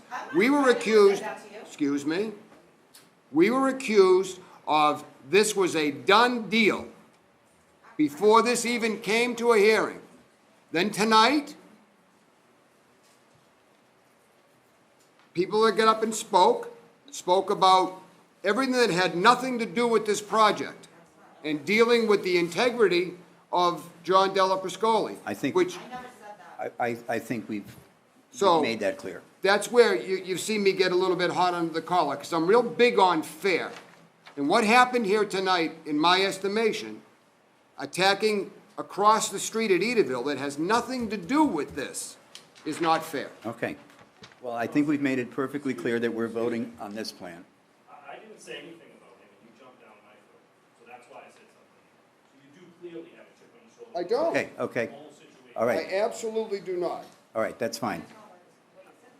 I think we've made it clear that we're voting tonight on the wetlands issue. I understand that everybody in this room has an issue with homes being built behind their property. I get that. It's not our decision. We cannot proceed and vote based on supposition. We vote on this. This is the plan that was presented to us, and it's the wetlands only. We have no say over what happens outside that yellow line. There are other avenues, and I would say that you should try everything that you can. Might even petition the select board if you think that this is going to be so much of an issue. You know, bring it out in the public, get it out there. But tonight, the vote that we're going to do tonight is based on the property that stops at that yellow line. It has nothing to do with the two houses that, on lots 3 and 4 that border the homes on Morrissey Drive. It has only to do with the driveways and their proximity going through the wetlands. And that's what we vote on. And we vote on it based on Massachusetts state law and the town of Carver bylaws. We can't bring in any personal feelings to it, and we can't bring any feelings, or we can't vote on things that are outside our purview. That's what we need to do. So yes, sir. Obviously, you know this is pretty emotional for us, and we had asked earlier tonight about, when you talked about a public forum and stuff, but why was Mr. Priscoli allowed to come into this room in a public format and talk between the board, and we don't know what happened, and we're not accusing anybody of anything, but something happened that night that everything changed on this. Why was he allowed into the building at 9:30 at night? I'm gonna reverse that on you, what you said. Would you wanna know if this was you? Of course I'd want to know. That's why we're asking. John came in and asked what had happened. This was not discussed. I talked with Art and said, because he was as confused, and I said, they're upset. Change it. Mr. Chairman, if I may, John Deli Priscoli, I wasn't able to make the meeting right on time because of other commitments and other hearings, and I was late, and I got here as soon as I could. And I wanted to have the ability to make the plan better, and the NOI was available, and that's what I did. If you watched last time's meeting, you'll see that Brenda and myself had an exchange also. So my hostility was also at her, because I get water on you. Believe me, this is emotional for me too, because I know exactly how you all feel. I've been getting flooded on my property for 8 years. But it's not, Edaville had little to do with it. It really got really bad after the sidewalk went in. So you talk about, you're the low spot, number 9, am I correct? Well, every drop of water that hits Pine Street, that comes down off of Cherry Hill, does a little zigzaggy thing, and then it gets right in front of my driveway at 24 Pine and hangs a left. But it doesn't get in your basement. But it does. It ends up, it took out my pond, it took out the side yard, it ended up in my garage. In your home, in your home. My home gets it from the backside because the house is right next to Bazzigiani's house. So if you had a chance to do something about it, wouldn't you? I've been, Before it happened, before it happened. sure. But we had no opportunity because, and it wasn't John's fault. We don't have an opportunity. In a previous lifetime, the decision was made to put the sidewalk right there. And no drainage. Now they're doing something with the drainage now because the time has finally come that something's gotta be done and everybody knows it. But, I mean, I've got roots showing, I can't have a driveway because I have roots showing because it washes everything out. So I know exactly. I know exactly how you feel, and That's what we're believe me. trying to prevent though. That's why we're here. But no matter how much we can feel for you, and maybe that's where my frustration comes in tonight, because I can't take that into account. That's like Dave Savory said, it's not in this plan. You know, we're not trying to be the bad guys here. We're really not, and I understand where you're coming from, and please, I apologize if you thought I was hostile towards you, because I'm really not. I'm very frustrated with the whole thing because I know exactly what you're going through. I know how you feel about it. Thank you. But you're the conservation committee, you're supposed to, you're here to make decisions that are right, that's gonna protect wetlands and protect conservation. So that's all we're asking. But we have this much purview within the state laws. They say we can go to the 100-foot and the 65 no-touch by town bylaw. Anything outside of that, any developer, any builder comes before this committee and says, that's none of your business, and they're actually rudely, but they're telling the truth. It's none of your business. What are you doing over here? That's none of your business. It's outside the 100. Go away. And we have no choice but to say, yeah, you're right, okay. So please, forgive me if you think I was hot. I'm not trying to be. I'm very frustrated also, because I understand. Where do we go next? If not you, who? That would be my question. And we don't know, like Rob said, so maybe we're ignorant and raising a lot of questions that have nothing to do with you guys. I get that. Can you give us a suggestion? With our concerns, who can satisfy our concerns? As I said before, I might try the select board. They can't help. They can't help. They can't do anything with this. Then I would, Nobody can help us. Jim, you're the guru on this committee. You've been on the Conservation Committee for 150 years. Where do they go next? Then go to DP.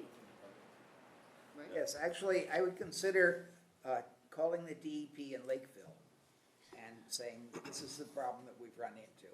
And it's just a further continuation of a massive problem of flooding in lowlands where these houses were placed. And you're not alone in Carver, you know. Well, I'll tell you what happened to me when I bought my house in 1984.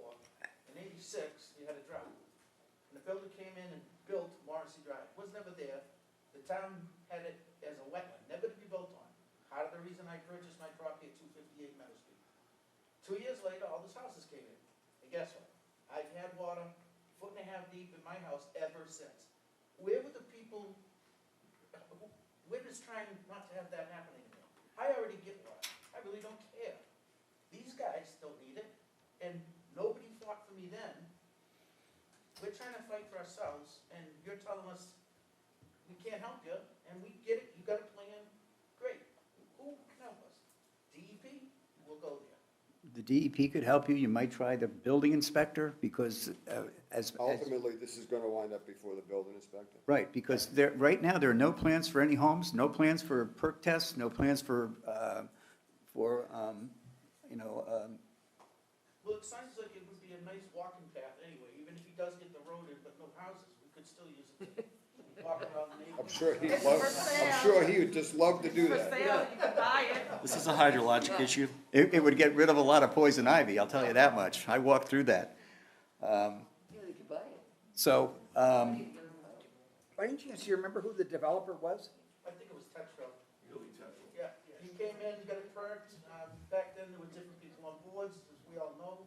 He actually bought it in '72 and he couldn't do anything with the property until the '80s. For whatever reason, he was able to do it in the '80s. Because we had a drought? No, and he actually, there was a little bit of development and selectment work because my father-in-law was one of the developers there. So I know what they did with the property. They should have never sold it. sir, have you signed in? Did you? You did, okay, good. I just want to make And sure. I'm Jeffrey, in case anybody Okay, doesn't know me. thank you. You had, I just had a quick question, yeah. Yes. I'm sorry.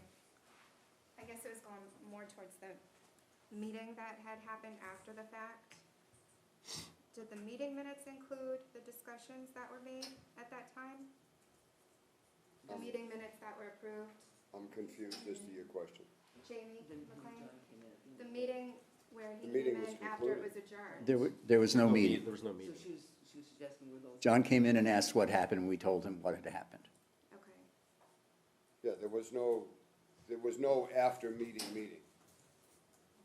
So if one of us came in after the meeting, we would have had the same opportunity course. to give our concerns and You would have been able to ask what happened if you'd missed the meeting.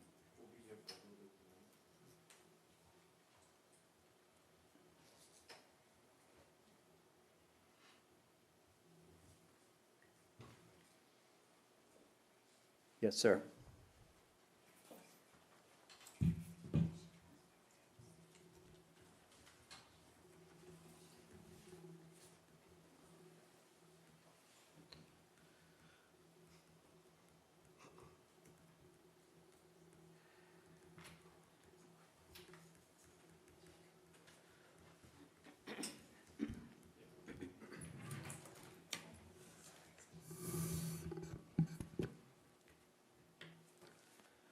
My name is Garrett Hunt. I live at 1 Cherry Hill Drive, just on the other side of there.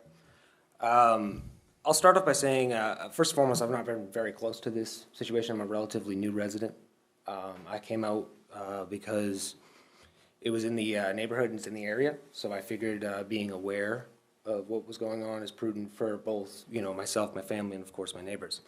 I'm not a learned man, so I don't only hold any advanced degrees in environmental sciences or civil engineering. So, I may not understand the terminologies and what it is that we're, really at the heart of trying to solve. But I think more importantly, what everyone's saying, and a lot of it's through passion, right? I like to think passion is the better part of humanity, right? Something we all get a little bit excited about. It means something to us, both for and against, and we get that and understand that. And we understand that the conversation we're talking about is unfortunately relegated to a very small section of the broader picture. And I think a lot of the voices here want to talk about the broader picture, right? Because it's not necessarily that this is going to change something. It's what does this lead to, right? A metaphor, if you would, is it's very easy to tip the first domino. It's very hard to stop it once it starts, right? Because it's just going to go. And I think the concern is the opportunity, the platform, to speak and open for considerations, and if at least at bare minimum, explore additional research about it and what it could become, so that the residents in the area who are largely affected, I'm not affected, but I know that they're going to be affected in some capacity, whether we don't have clairvoyance, I can't see the future, so we don't necessarily know what that's going to be, but they don't get an opportunity following to really do it. And if they do wish to, it seems that there's 4 or 5 different avenues that they could go, and there's no guarantee those avenues are going to acquiesce and give you any opportunity to sit in front of them, an opportunity to speak to the building developer, an opportunity to talk to these different departments. Because after this juncture, right, it's going to be much harder to get your voice out there. And then it becomes a manual of labor, a manual of love for them to then have to go through all the steps to try to get something looked at prior to it going in, right? Because the last thing that should happen is, I'm sure there's some folks in this audience here who detest the potential of looking at a building. A mini mansion is, I think, a word that was thrown out from a previous speaker, right? I think they detest that, right? I'm sure anybody, generally speaking, wants a portion of woodlands to be torn or broken down and then a big 2-decker, 3-decker is put up there. I think there'd be concerns, but fundamentally, it seems that all of the concerns are more about water, drainage, where it's going to go, right? The concern is that in the construction, it will have to be raised. You create elevation, you're gonna create drainage, that drainage is gonna lead somewhere. Whether it actually leads to the backyards, front yards, side yards of the residents is kind of the mystery. And we're not here to discuss that, at least this meeting's not to discuss that, because we're talking about what's in that box, right? So what's in the box isn't the concern, it's what that box will become and represent going forward. And I think the concern and I'm just trying to translate it in my own understanding, is that they don't want to lose the opportunity to talk, don't want to lose the opportunity for consideration. Certainly, we know it's a value for everyone's time, and I know that some folks on the board are affected and can be affected by it. So we get why the passion gets thrown back and forth. At the end of the day, is it possible to urge some reconsideration and maybe reevaluation of it? Rather than saying, yes, we'll put the roads in and then whatever happens, happens, and we've got no purview on it, couldn't a manner of conservation, in the effort of conservation, to say, hey, listen, yes, you fall inside, the given box. Yes, that all looks good. But what ramifications could it have, and could it impact on other areas? And should additional considerations, additional research, additional tests be done, just to ensure at least that if there is going to be an outcome that's in the negative for the attendees, the audience here, the people who are vying for that not to happen, at least they can walk away confidently knowing that due diligence was done for the conservation and the protection of that neighboring area. Now, I know that it may not be within the power of this particular committee, it may not be in the power of anyone here in this one room, but I think that's really at the heart of the consideration. It's not necessarily about the box, it's about what it's gonna be, if you get my meaning. I understand that. Mr. Chairman, I think we need to look at the situation here, that the fact that these are very large lots, and the footprints in the houses are extremely small in comparison to the amount of acreage for reabsorption and drainage and everything else. These are very large lots, much larger lots than what we're talking about on the subdivision that gentleman referred to. And I think you need to look at that and let's move it along. Thank you. Someone asked a question earlier, where do we go from here? I would say I'm looking at probably 25 people here. I would say to write a letter to the building inspector. Tell him what your concerns are. You represent a wide swath of people who live next door. You represent a neighborhood in Carver. The building inspector's not a bad guy. He's going to hear what you've got to say. And if that means that in a year from now or 2 years from now, whenever a builder comes forward and says, I want to build something here, he's going to say, okay, what are you going to do about drainage? All right, so that's what I would suggest to you, to make your voice heard to the next person who has to see this. And the more voices he hears from, the more he's going to remember that, going forward. And I would think that would be the next step, because I don't think so. Building inspector, what's he gonna do? There's no permit before him. He's working from home anyhow. No, but when they come in from Provided they know when this is gonna happen. I would write the letters now. who knows? I would absolutely get a hold of, I'd send something to the planning department and let them know, because that's where the building inspector and the health agent, that's where they all are.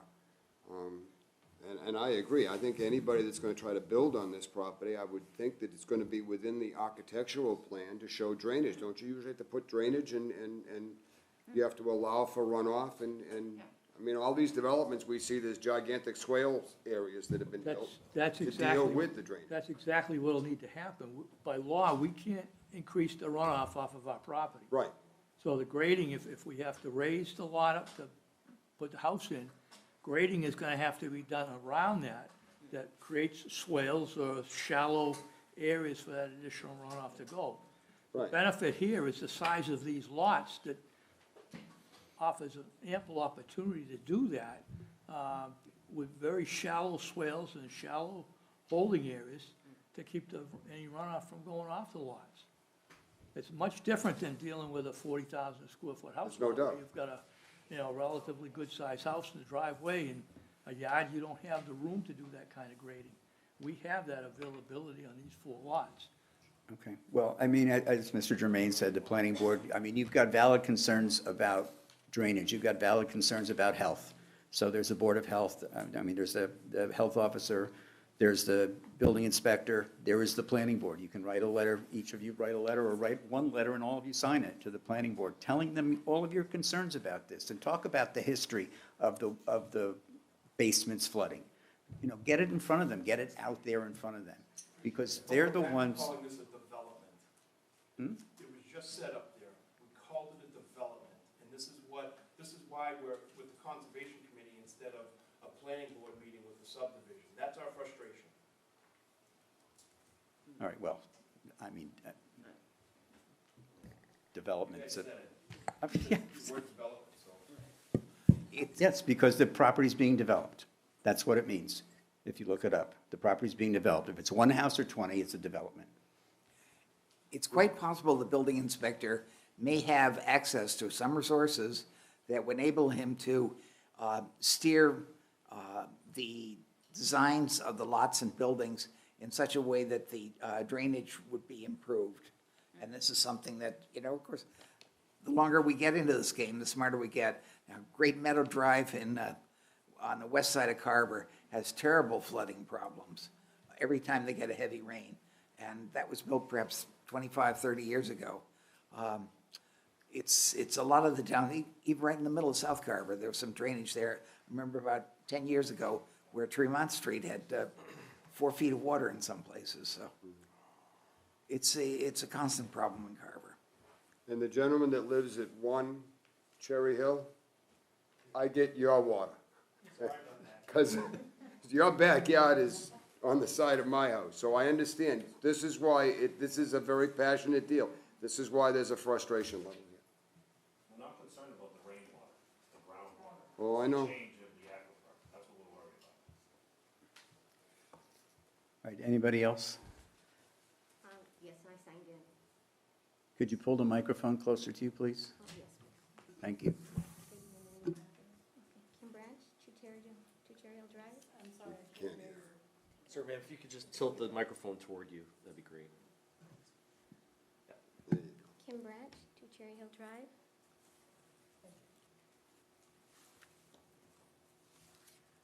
So first my question is, for the NOI project through mass.gov,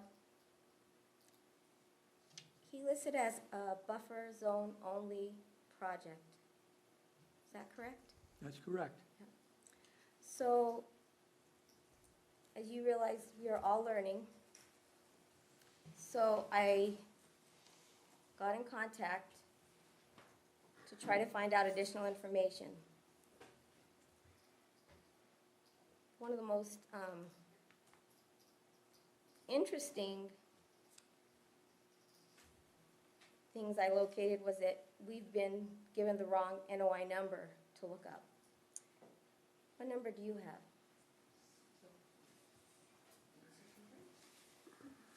126-603. Yes, the actual NOI number associated with this is 126-0603. You don't use the 0. You do when you have to. So now, you do when you want to. So what they're trying to do is put more information online for the public for transparency. And we're in a generation where everyone's looking at, using their cell phone, and they can access this information quickly. And it's questioning if it's a buffer zone. So one of the ladies had mentioned the other night that the DEP has a free lawyer on call program.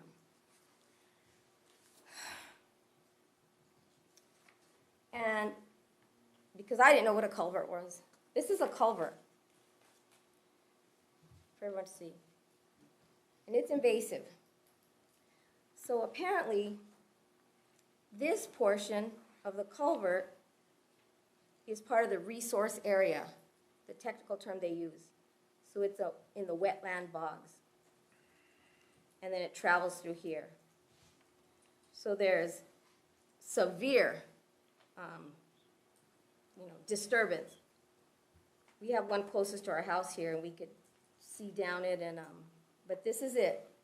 A lot of times you just see this, and you think, oh, that's the culvert. Mm-mm.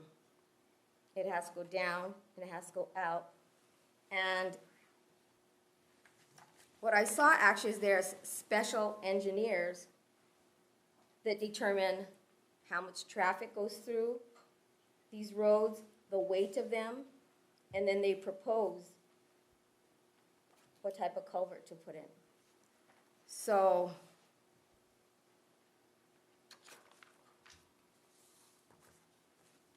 they were the ones that tipped me off that it was a buffer-owned project. And it seems to me, did you know that there was an online service?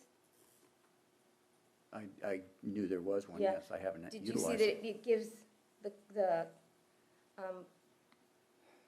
committee advice, recommendations, so when it goes to them, I have not read that, no. okay. Have you seen it? Well, when we originally talked, remember, I had mentioned the DEP had a comment. Mhm. They had a few comments. There's a few comments here. That's the first one, but there's a few comments. Right. Oh, right, yes, you did at the Okay. site visit. So a buffer-only application is a short application. But there's another little icon you put on. And this application, which is called an ANRAD application, is a lengthier application. And it asks for, additional information on it. And it seems that,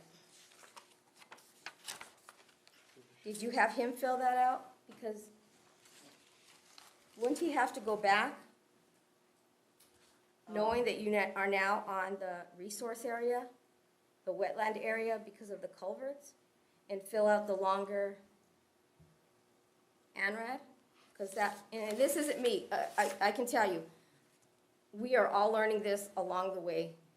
And I was very thankful that one of the members had mentioned this Lawyers on Demand. And I see now that the DEP and the EEP want to help us. And they're wanting to help the next generation so that we're not coming in here blind, wondering, what do you see?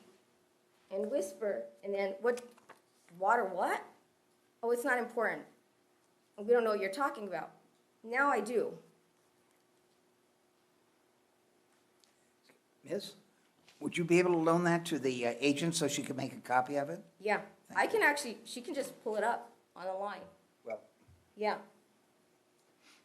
I have a suspicion that she has a copy.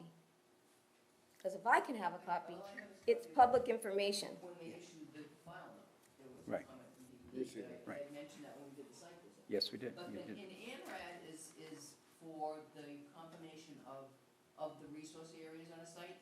So ANRAD is, they said if you're only in the buffer zone. But the fact that you're in the culvert, and the culvert is within, this is what they're saying, in the resource area, which is the cranberry bog, and then the long,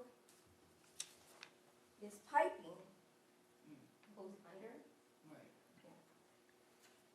I'm not sure, I'm not So sure. this what you're talking part, about, ANRAD means. DEP That's is not- saying, but if there's that's information there, we in should the, probably have it. what they call the resource area. the cranberry bog.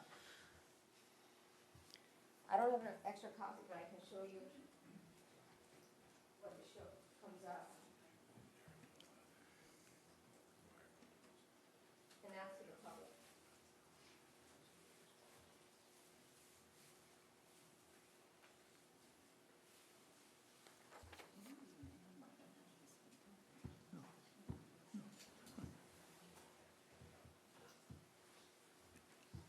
Because my understanding is that, kind of like you, when you're giving advice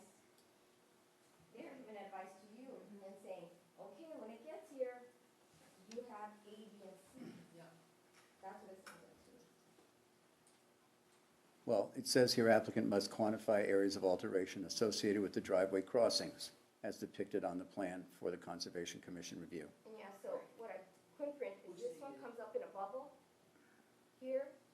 And Right. it shows buffer, and then it shows, should be ANRAD. And the ANRAD application, the buffer application is a shorter application. And that is the ANRAD. But we're not approving. This is a abbreviated notice of resource Yeah, so area. that's what they're saying is That's because. a totally different type of filing. This is, That's why I'm asking you. Right. Did he file this No. because the culvert is in the resource area? No, you file an ANRAD if you want to get confirmation of the resource areas. An applicant typically chooses to do that, you know, for bigger projects when they need to review just the wetland delineation. But in a case like this, if they want to file a notice of intent, then the resource areas are also reviewed at that time. So you don't always have to file an ANRAD, no. the If it's outside. the This is ANRAD, what, I'm just telling you with the information that they gave me, because others said to me, there's free lawyers, so we're like, okay, let's ask them questions. Because even at the time, I didn't understand what resource area was, but it looks like, I'm gonna say it again, this area is in the resource area, and that crosses the buffer. But if you wanna disagree with what the DEP is saying, and they too still are saying that this appears to be a subdivision. And somebody had asked you about the water quality, and you dismissed that last week. To be clear, I don't think that issue was dismissed. It was just, again, outside the scope of what we were voting on. I listed maybe 7 or 8 issues that I've been hearing out here, and we're really only considering one, because we're only allowed to consider the one, and that is the access here. just to clarify also what Brooke said about the ANRAD, you file an ANRAD if you want to determine whether you need to file an NOI or not. So that's the first step. They knew they would have to file an NOI, so there was no reason for them to file an ANRAD. Okay, I'm just telling you, but that was Okay, explained but to me. I'm telling you, that's what an ANRAD is. It's how we determine whether they need to file a notice of intent, or if we determine that there is no need for them and they can proceed with the project without our approval. That's what an ANRAD is. Okay. So knowing that he needed our approval, he did not have to do the ANRAD at all. He went right to the NOI, and that's what we're Even here. though you knew he was going out of the buffer zone. He's not going out of the buffer zone. The buffer zone When he is, has to enlarge the culverts, that is within the buffer zone. yes, not this portion. Are you putting those in, Arthur? Is that There's what's one right going by on? my No. house. No, The culverts are already there except for one on a dry ditch. He in said the- that he needed to, so there's part of the culverts that are supposed to be in the resource area. The entire culvert's in the resource area. And you said at the last meeting that you're going to have to enlarge them. They're going to lengthen them. One is going to be lengthened by 10 feet, right. and the other by And we're not proposing, we're proposing like a 15-inch diameter pipe. ADS plastic pipe. Right. We're not proposing Building. culverts with head walls and. Right. You're not Well, putting either a way, head you're wall going in. through the buffer area. That's what the NOI is for. Right. I know. That's why you have to file an NOI, because you're in the buffer. No, I understand that. Yeah, I don't, if I could just clarify, because when you read it, Matt Sears from 3 Cherry Hill Drive, when you read it, it says buffer zone, it says applicant project is listed as buffer zone only, but proposed work appears to be within the actual resource area. That's what it says in the DEP comment. And then applicant must quantify areas of alteration associated with driveway crossings as depicted on the plan for the Conservation Commission review. If the crossing is to be associated with future residential subdivision, then an individual 401 water quality certification is required. Well, based on the plans that are there and the plans that are here, the resource areas are outlined in blue, and the extent of work area is in orange, and they do not cross over one another.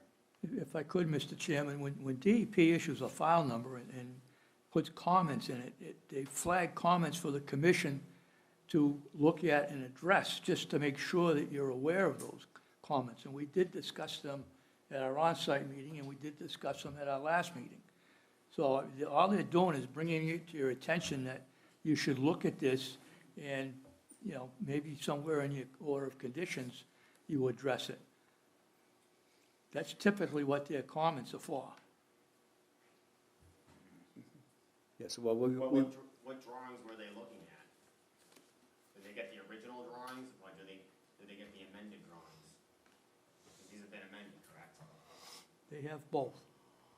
So they got these amended drawings? Yes. We don't have these. But if I'm We don't reading have this those. correctly, this is based on what the original drawings. Those comments were based on the original drawing, right? And now you sent the DEP Whether this they one. choose to issue comments on this is another story. We haven't seen anything yet. Shouldn't you have submitted that before our meeting? This new drawing? I don't understand. Should you have sent DEP this new drawing with your changes? He said he has done that. You would hear right away from DEP. Yeah. But if you sent the amended, Yeah. you did call. Okay. But if his comments, what if their comments are on the new one? But that's what they are, they're comments. They are not dictation for the Conservation Commission. Would that help your outcome in a vote? I would tend to say they would have less comments because you lessen the impact. Right. By moving the road. But that's your opinion, No, not. I think, but DEP, that's what they would look at. They would say, okay, the new plan, you know, has less culvert crossings, has less. Right. impact. So. They also don't always comment. No, they don't, no. Right. They No, don't. we don't know if they would. We don't know if they would have. Well, if they haven't, they haven't. They have the plan. When they put it in yesterday? 27, 28? I checked it last night, it wasn't in there. And they'll usually put it in right away, and they may not provide an NOI number, but they'll usually at least put it up on a sign. And so, back to section 1C3, except as authorized by a vote from the commission as provided in this bylaw, or exempted upon 6310 6MR 1004, no person shall remove, fill, dredge, alter, or build upon 65 feet. That's the reason we issue a variance. Without a variance, Without a variance. and that's why we're here. Yep. And the purpose of the bylaws are to protect the wetlands, related resources, and adjoining land areas in the town. Public and private water, groundwater and groundwater quality, surface water and surface water quality, flood erosion, erosion and sedimentation control. I know a lot have been talking about their flood control. Prevention of water pollution, storm drainage, fisheries, wildlife habitat, recreation, agriculture, aesthetics, fish, shellfish habitat, rare plant and animal species, riverfront areas. And again, it says, no person shall build or enlarge, not a road, anything, any structure or impervious surface upon 65 feet of any wetlands. This is neither a structure nor a impervious surface. Yes, but you are going to alter, because you have to change the size of the culverts. Yes, and you can't alter without a variance, and that's why we're here. So here I come again. And again, I will repeat that a good portion of the road that is both roads that are being proposed are on existing roads. What's the name of the road? It's a bog. It's a bog road. It's not a road. It's Shouldn't a road have a name? Well, it's a bog road. It's a bog road. They use to And get it around will, the bog. and it will be a bog road after too, because the bogs are still going to be there. Yeah.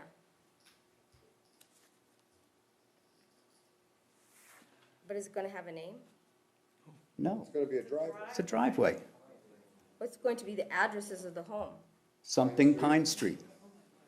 It is going to be on Pine Street. That's where the frontage is. Well, it would be a Pine Street address. Right. If you look at the plans, the four property, lines of property go directly to Pine Street. And they have And you the, should probably put those roads are Pine Street. excuse me? You should put that those roads are Pine Street. They're not They're roads. driveways. They're driveways. You asked before about how much traffic is going. How many times do you? All that is going to be driveways, you're It's a still saying. driveway. It All goes to two driveway. houses. It goes to two houses. Because the definition of driveway is a short road. No, it's not. I live a quarter of a mile from 58. I have a driveway that goes to my house. I don't have a road. I have a driveway that goes to my house. So how much in the proposed layout here is affecting actual wetlands inside the buffer? Well, almost, well, no, that's the, No. that's the amount of fill. But it's still disturbing the wetlands. It's disturbing the buffer zone. None of the project is 65 within, feet though, right? yes, none of the project is within the wetlands. Right, so it's Almost, inside the buffer zone. yes, I know we're not supposed to talk about other properties, but the couple that was here talking about the pool. yes. They couldn't do 25 feet for a pool, but you can do 800 and something feet for a driveway. The pool was We an didn't say they couldn't do, we didn't deny that. we didn't say it, we told them to come back. No, We told them to come back and tell us what, because it was an impervious surface, we told them to come back and tell us where they were going to replicate the same amount of square No, I footage. understand, but 850 something feet compared to 20 feet inside a buffer zone is kind of crazy to me. but she's gonna pour a cement pad around the pool, so, and. Right. This This is a drainable surface, so. This woman just read the bylaw. This is apples Structure and or oranges. impervious surface. A pool is impervious, a crushed rock driveway is not. Apples on oranges. And it's already there. And it's already there. Okay, and I Most know, of it. as Mr. Bourne had mentioned last week, and I'd mentioned several times, that variances are intended to be granted only in rare and unusual cases. And he mentioned last time, I'll be back for the other variances, So apparently, these variances are intended to be granted for only in rare and unusual cases. That, as I said last time, it doesn't make any sense. Because the law is the law, and we must follow the bylaws. They're stringent. We can't break the law, we can't stretch the law, we have to be compliant to the bylaws, and they are stringent. A variance can also be granted in hardship. Under zoning board of appeals, that's one of the things that we look at for a variance when someone wants to build a garage that they need 5 more feet for, and the law says they can't. That's the purpose of a variance. What's the So, hardship here? sorry? What is the hardship? Access to buildable property. Access to buildable property. That's the hardship. And under zoning, it comes under topography and so forth and so on, but, you know, this boils down to, the purpose of a variance is, and you're right, it's supposed to be used sparingly, but there's a thing called precedent. This kind of a variance has been issued time and time and time and time again in this town. So to sit back and deny this without, Just because you approve it for other things doesn't mean you have to approve it for everyone. Bill Tetro had a variance. I'm sorry? Bill Tetro had a variance back in '86. I understand. Didn't help me any. Okay, and this is more for, I presume you know the law. So what is the wetland buffer zone? It's a setback area between a stream, river, wetland, and any upland development. The groundwater must be protected, that's why we need a buffer zone, to protect the well water. It filters out the negative items before it reaches the aquifer. And Carver depends on well water. Carver's a very unique community. And so what we know is that everything that's on the ground will find its way into the groundwater. And from the DEP and the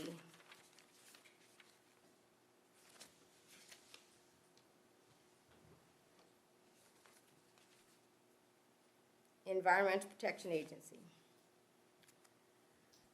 Plymouth Carver Aquifer underlies an area of 140 square miles and is the second largest aquifer in aerial extent in Massachusetts. Humans rely on aquifers for most of our drinking water. We're primarily water. And 97% of the planet liquid fresh water is stored in these aquifers. Unsafe water unknowingly kills more people each year than war or any violence. So wetlands and streams play a critical role in providing clean water by ensuring a continuous flow of water to surface waters and helping recharge the aquifers. And there was several, and I didn't bring that because it was sad, but it looks like there's several buildings, restaurants, whose water in Carver does not pass certification, sadly. And I think we all know who read that there seem to be potential violations with the DEP regarding water in North Carver. That's totally irrelevant, and it No, I'm also- talking about water and the yes. DEP. But this has Because- gone right off the rails. Yeah. You're Yeah. saying Yeah. that these two culverts are gonna cause this No, problem with the no, aquifer. What And that's- you need to see is that we need to protect the aquifer. Yes, I appreciate what here. you're saying, but that's out of the purview of this hearing. No, the Conservation Commission is public and private water supply. It is in the preview of your area. This plan does not appreciably change the way things are right now. There is a road there, or a driveway, or whatever you'd like to call it, there, right now, on the location. That's really pushing it, calling it a road, because it's really called a dirt embankment, from what I understand.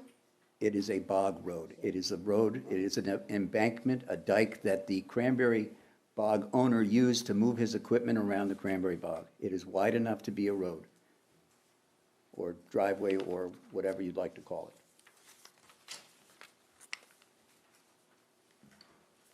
We're not, this plan does not appreciably change what is there now. But it is. What It may is. get built in It's the future disrupting may. in the but buffer area. That's not our thing. So then the Plymouth Carver Aquifer, it takes care of the towns of Bourne, Carver, Kingston, Plymouth, Plimpton, Middleborough, and Wareham. They all depend on the Plymouth Carver Aquifer. It's their only source of water. Okay? And they're telling us, I'm not quite done, I'm sorry, the critical nature of this water. The Plymouth Carver Aquifer is critical. And again, And you're going to, starting with our home, the homes around us, we're concerned with our water. Somebody built your house, I can remember when Cherry Hill was King Richard's Fair. So somebody came in and built that entire development up on Cherry Hill. And the same thing, the houses down below on Morrissey, Cherry Hill sits much higher than Morrissey Road. So In addition to the Massachusetts DEP and EEP protecting the water, the aquifers, and this is what comes up, the United States Environmental Protection Agency has stated that it's the sole source aquifer for this area. The Plymouth Carver Aquifer is the principal source of water for the residents of that area. There are no reasonably available alternative sources of sufficient water. And so protecting our buffer is critical for all. again, they're improving a bog path that is already there. It is not going to change the characteristics of drainage going into the next layer or eventually into the aquifer. And does that involve There is going to be, moving, filling, dredging, altering? yes, it is. Within, yes. If the variance is granted, yes, that will alter. And here's these rare and unusual variances that shouldn't be dispensed because we need to take care of our water. We agree that we need to take care of our water. I would say that there's probably more damage done by fertilizers going on people's lawns than there would be on these roads. Mr. Deli Priscoli. Thank you, Mr. Chairman. I think it's important for the public, both here and at home, to know that there's four lots that were put on the plan. 3.75 acres is one, 4.62 acres is another, 5.5 acres is another, and 3.5 or 3.8, I can't quite make out Arthur's note there, is the other size. Arthur also mentioned something casually, but I think it's quite important to know that all the water that's on these properties, they can't export water. You have to keep all the water on your property. That's why the newer construction in these towns follows those rules. That's why houses that were built in the 80s, they didn't have those water rules. And that's why, Jim, as you mentioned, these other subdivisions are all from past things before the water protections and the stormwater management was in effect. That's all in effect now, and the building inspector and the Board of Health and all manage that. I think it's a little disingenuous when the lots here are 4 to 5 acres apiece to think that they're going to have some impact on the Carver Aquifer when you look at Cherry Hill and the lots are on, what, 40,000 square feet? Which is, you know, there's 4 or 5 Cherry Hill lots for one of these. So I think it's a little unfair to categorize this. This is a very thoughtful use of the property and a very low impact. And the water has to stay within that. And I think it's a little disingenuous too when everybody here has not mentioned that I'm providing a buffer which isn't required to preserve the quality of life in a no-cut zone, which is not required by this board, but I'm doing it as a good neighbor. I think at some point we have to say that I'm being very conscious and very fair about our approach. Thank you.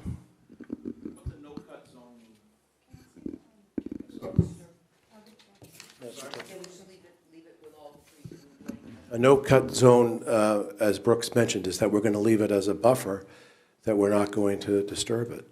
That's a buffer. So you keep that. No cut trees, no cut. No cut, no touch. Nothing, no cut. Driveway, but for the homes, yes, they will cut. The place with the, yes. We're talking the buffer zone. Yes. I just think it's important to note that stormwater management's a huge deal today. We have to address it, and we will. The lots are very, very large, much larger than any of the abutting lots. That's right. And just like the lady that was in here with the pool, the board guided her to come back and make it more environmentally sensitive and respectful, and that's what we did here. That's what the board does. They're guiding people to help make the projects least impactful, and that's what I'm trying to do as a responsible neighbor, property owner, and that's what we're doing with such large lots. And I think that's the most important thing. If this was the 1980s, I think you'd find that somebody would be I think the board would agree, that somebody would come along and try to put a subdivision in there and blow a big road in there, and who knows how many lots would be in there. That's not what we're talking about here. This is a very thoughtful, small lot, and I don't know where we came up with the idea that these houses are going to be huge. I think they'd be in keeping with what's normally in Carver. So those 4 lots won't ever change? Guaranteed it's just going to be 4? That's correct. Those 4 lots are going to remain the way they are, and I want, as a good neighbor, give you that buffer. I mean, I just thought that was appropriate, and that's what I want to do. I'm not required to do it. I'd like to do it. I'd like to remain on good terms.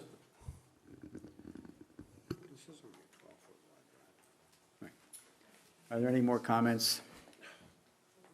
Move to close the hearing. Second. We had somebody. Oh, one more person, okay. I don't have much to say, but. Okay.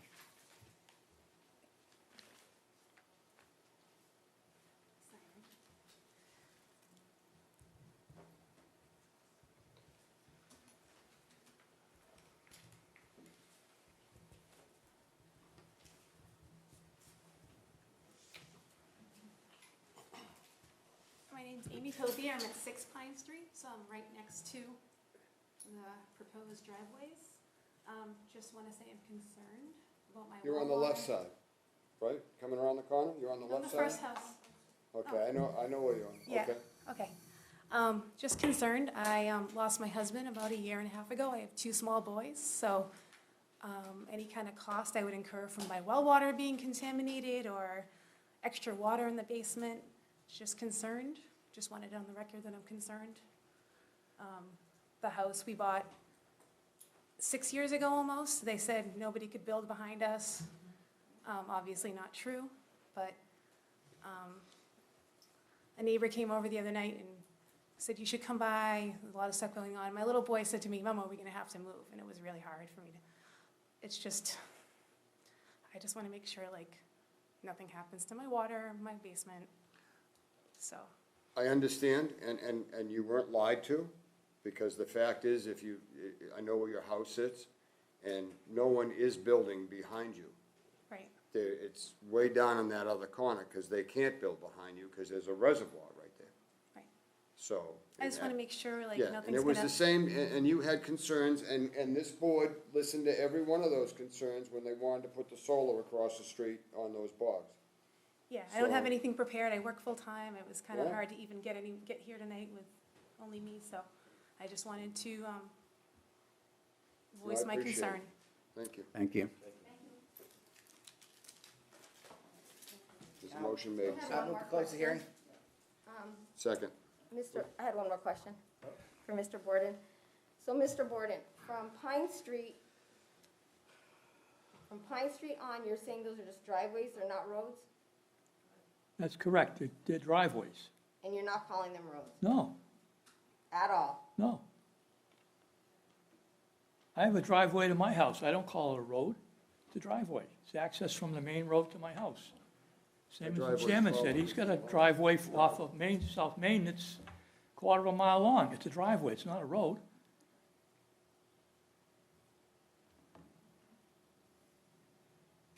And You find that hard to believe? Is that, you look perplexed. Well, I do, because I walk that area all the time, and those don't look to me like roads at They're all. not, they're driveways.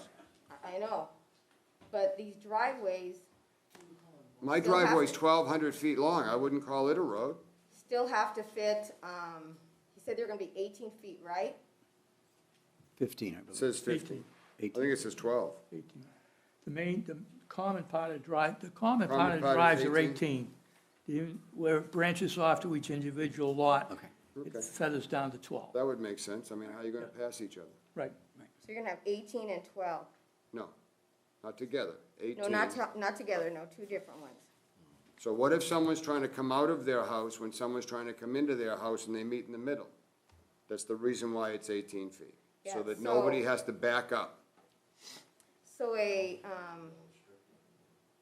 fire truck is approximately 10 feet long, 9.9 wide. 8 feet wide. Yeah, and that doesn't include,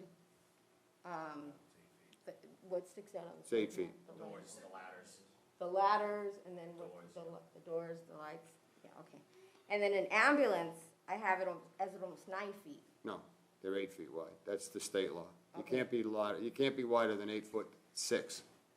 That's a Okay, so Matt, 102 if it inches says wide. online, it says wide at 9.9, what would you say the accessories bring it to on the fire truck? Can I ask you what your point is, please? Because how are these two, if there's an emergency and the fire truck is going up, and you have the ambulance coming back having a med fight someone, you have. It's a only 18. driveway. It's not a street. It's a long, long driveway, It's still a driveway. and that's fine. My driveway's 1,500 feet and it's one lane. If I have that situation, someone's going to have to back up. There you go. It's as simple as that. If an ambulance is coming out of my house and a fire truck's coming in, someone's going to have to back up and let the other one through. Right. Would you feel It's a safe? driveway. It's not a public right-of-way. It is a driveway. Right. It's private property. Private property. It has nothing to do with ambulances and fire trucks The passing fire each other. department can't require it to be different. Right. It's not It's a a driveway. public way. So the ability for the fire department, emergency department, it's not a. It's a private driveway. It's a private it's a driveway. private- As long as they can get down it, that's their only problem. Right. Edaville, for the record for everybody, provides the med flight spot on our parking lot. All right. So we provide that for your neighborhood. All right. So Again, just one thing, so we gotta close in this. the Carver planning minutes on 7/14/2020, Mr. Borden said that it was not private. That's not correct, ma'am. You have misinformation. I think we have to close. That was brought at the last hearing, and that absolutely was, somebody tried to call it a development, somebody tried to call it a, what was the word they used, Arthur? Well, you can look it up. It's on YouTube at 33.34 seconds. That Arthur's calling it not a private He driveway? says, this is a quote, "These are not private roads." No, They're they're not a private driveways. road. You're They're absolutely driveways. correct. But what he was pointing to, what he was referring to is these driveways. That's right. That's right. They're driveways. They're They're not not- roads. they're not roads. private roads. They are He is driveways. correct.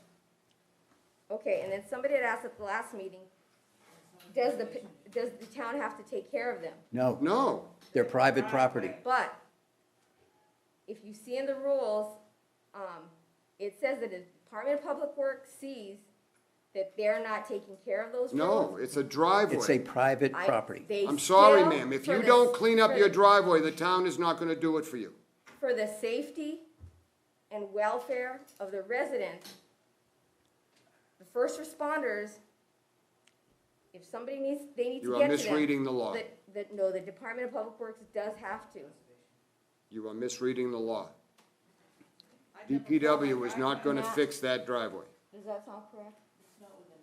It's not within our purview anymore. It doesn't, It's private driveway. it's a private driveway. Because the rules do say that if the selectmen and the Department of Public Works sees that that road is not kept up for If safety it's a reasons. road, if it's a or the- road, or- it's a okay, that's- driveway, yeah.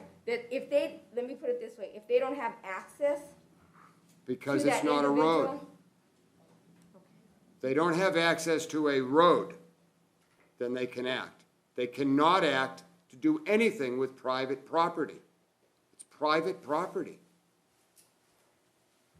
It's been moved and seconded to close the hearing. All those in favor? Aye. Aye. Dan? I didn't second. No, Alan, you seconded. I second. Jim Made the motion. made the motion, Alan seconded. All right, it's been moved and seconded to close the hearing. Now, we need to vote on the variance. Correct? So I will entertain a motion to approve the variance for Pine Street, Edaville Holdings, NOI, DEP SE 126-603, AKA 126-0603.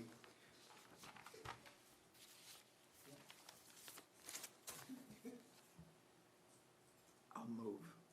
All right, it's been moved. Do we have a second? Second. All right, it's been moved and seconded to approve the variance for Pine Street, Edaville Holdings, NOISC, DEPSE 126-063. All those Now, in favor? before, Yes. what is the will of the board with my vote? I believe Mr. Jermaine should be allowed to vote. I think he's definitely, he's educated enough, he's qualified, and he does not have any kind of fiscal involvement with this. Nor is he in a butter. That's right, he's not a direct butter, so. Everybody else okay with that? I'm fine Dan? with you voting. Yeah, I just want to make this is for not only now, but future meetings and for other committees. I'd like to say that in terms of procedure, a lot of us we all have stylistic differences. I know Mr. Jermaine and I probably view things almost at the exact opposite way, except we tend to come to largely the same conclusion. Because, for better or for worse, we're both, I think, pretty strict about following our interpretation of the guidelines and not letting personal feelings or influences affect us. And from that standpoint, I would have no problem with any of my colleagues here voting tonight. It's only because I'm a little country and he's a little rock and roll, that's all. All right, that being said, we've had a motion and a second to approve the variance. All those in favor say aye. Aye. Aye. Aye. Any opposed? No. All right, it's approved 3-1.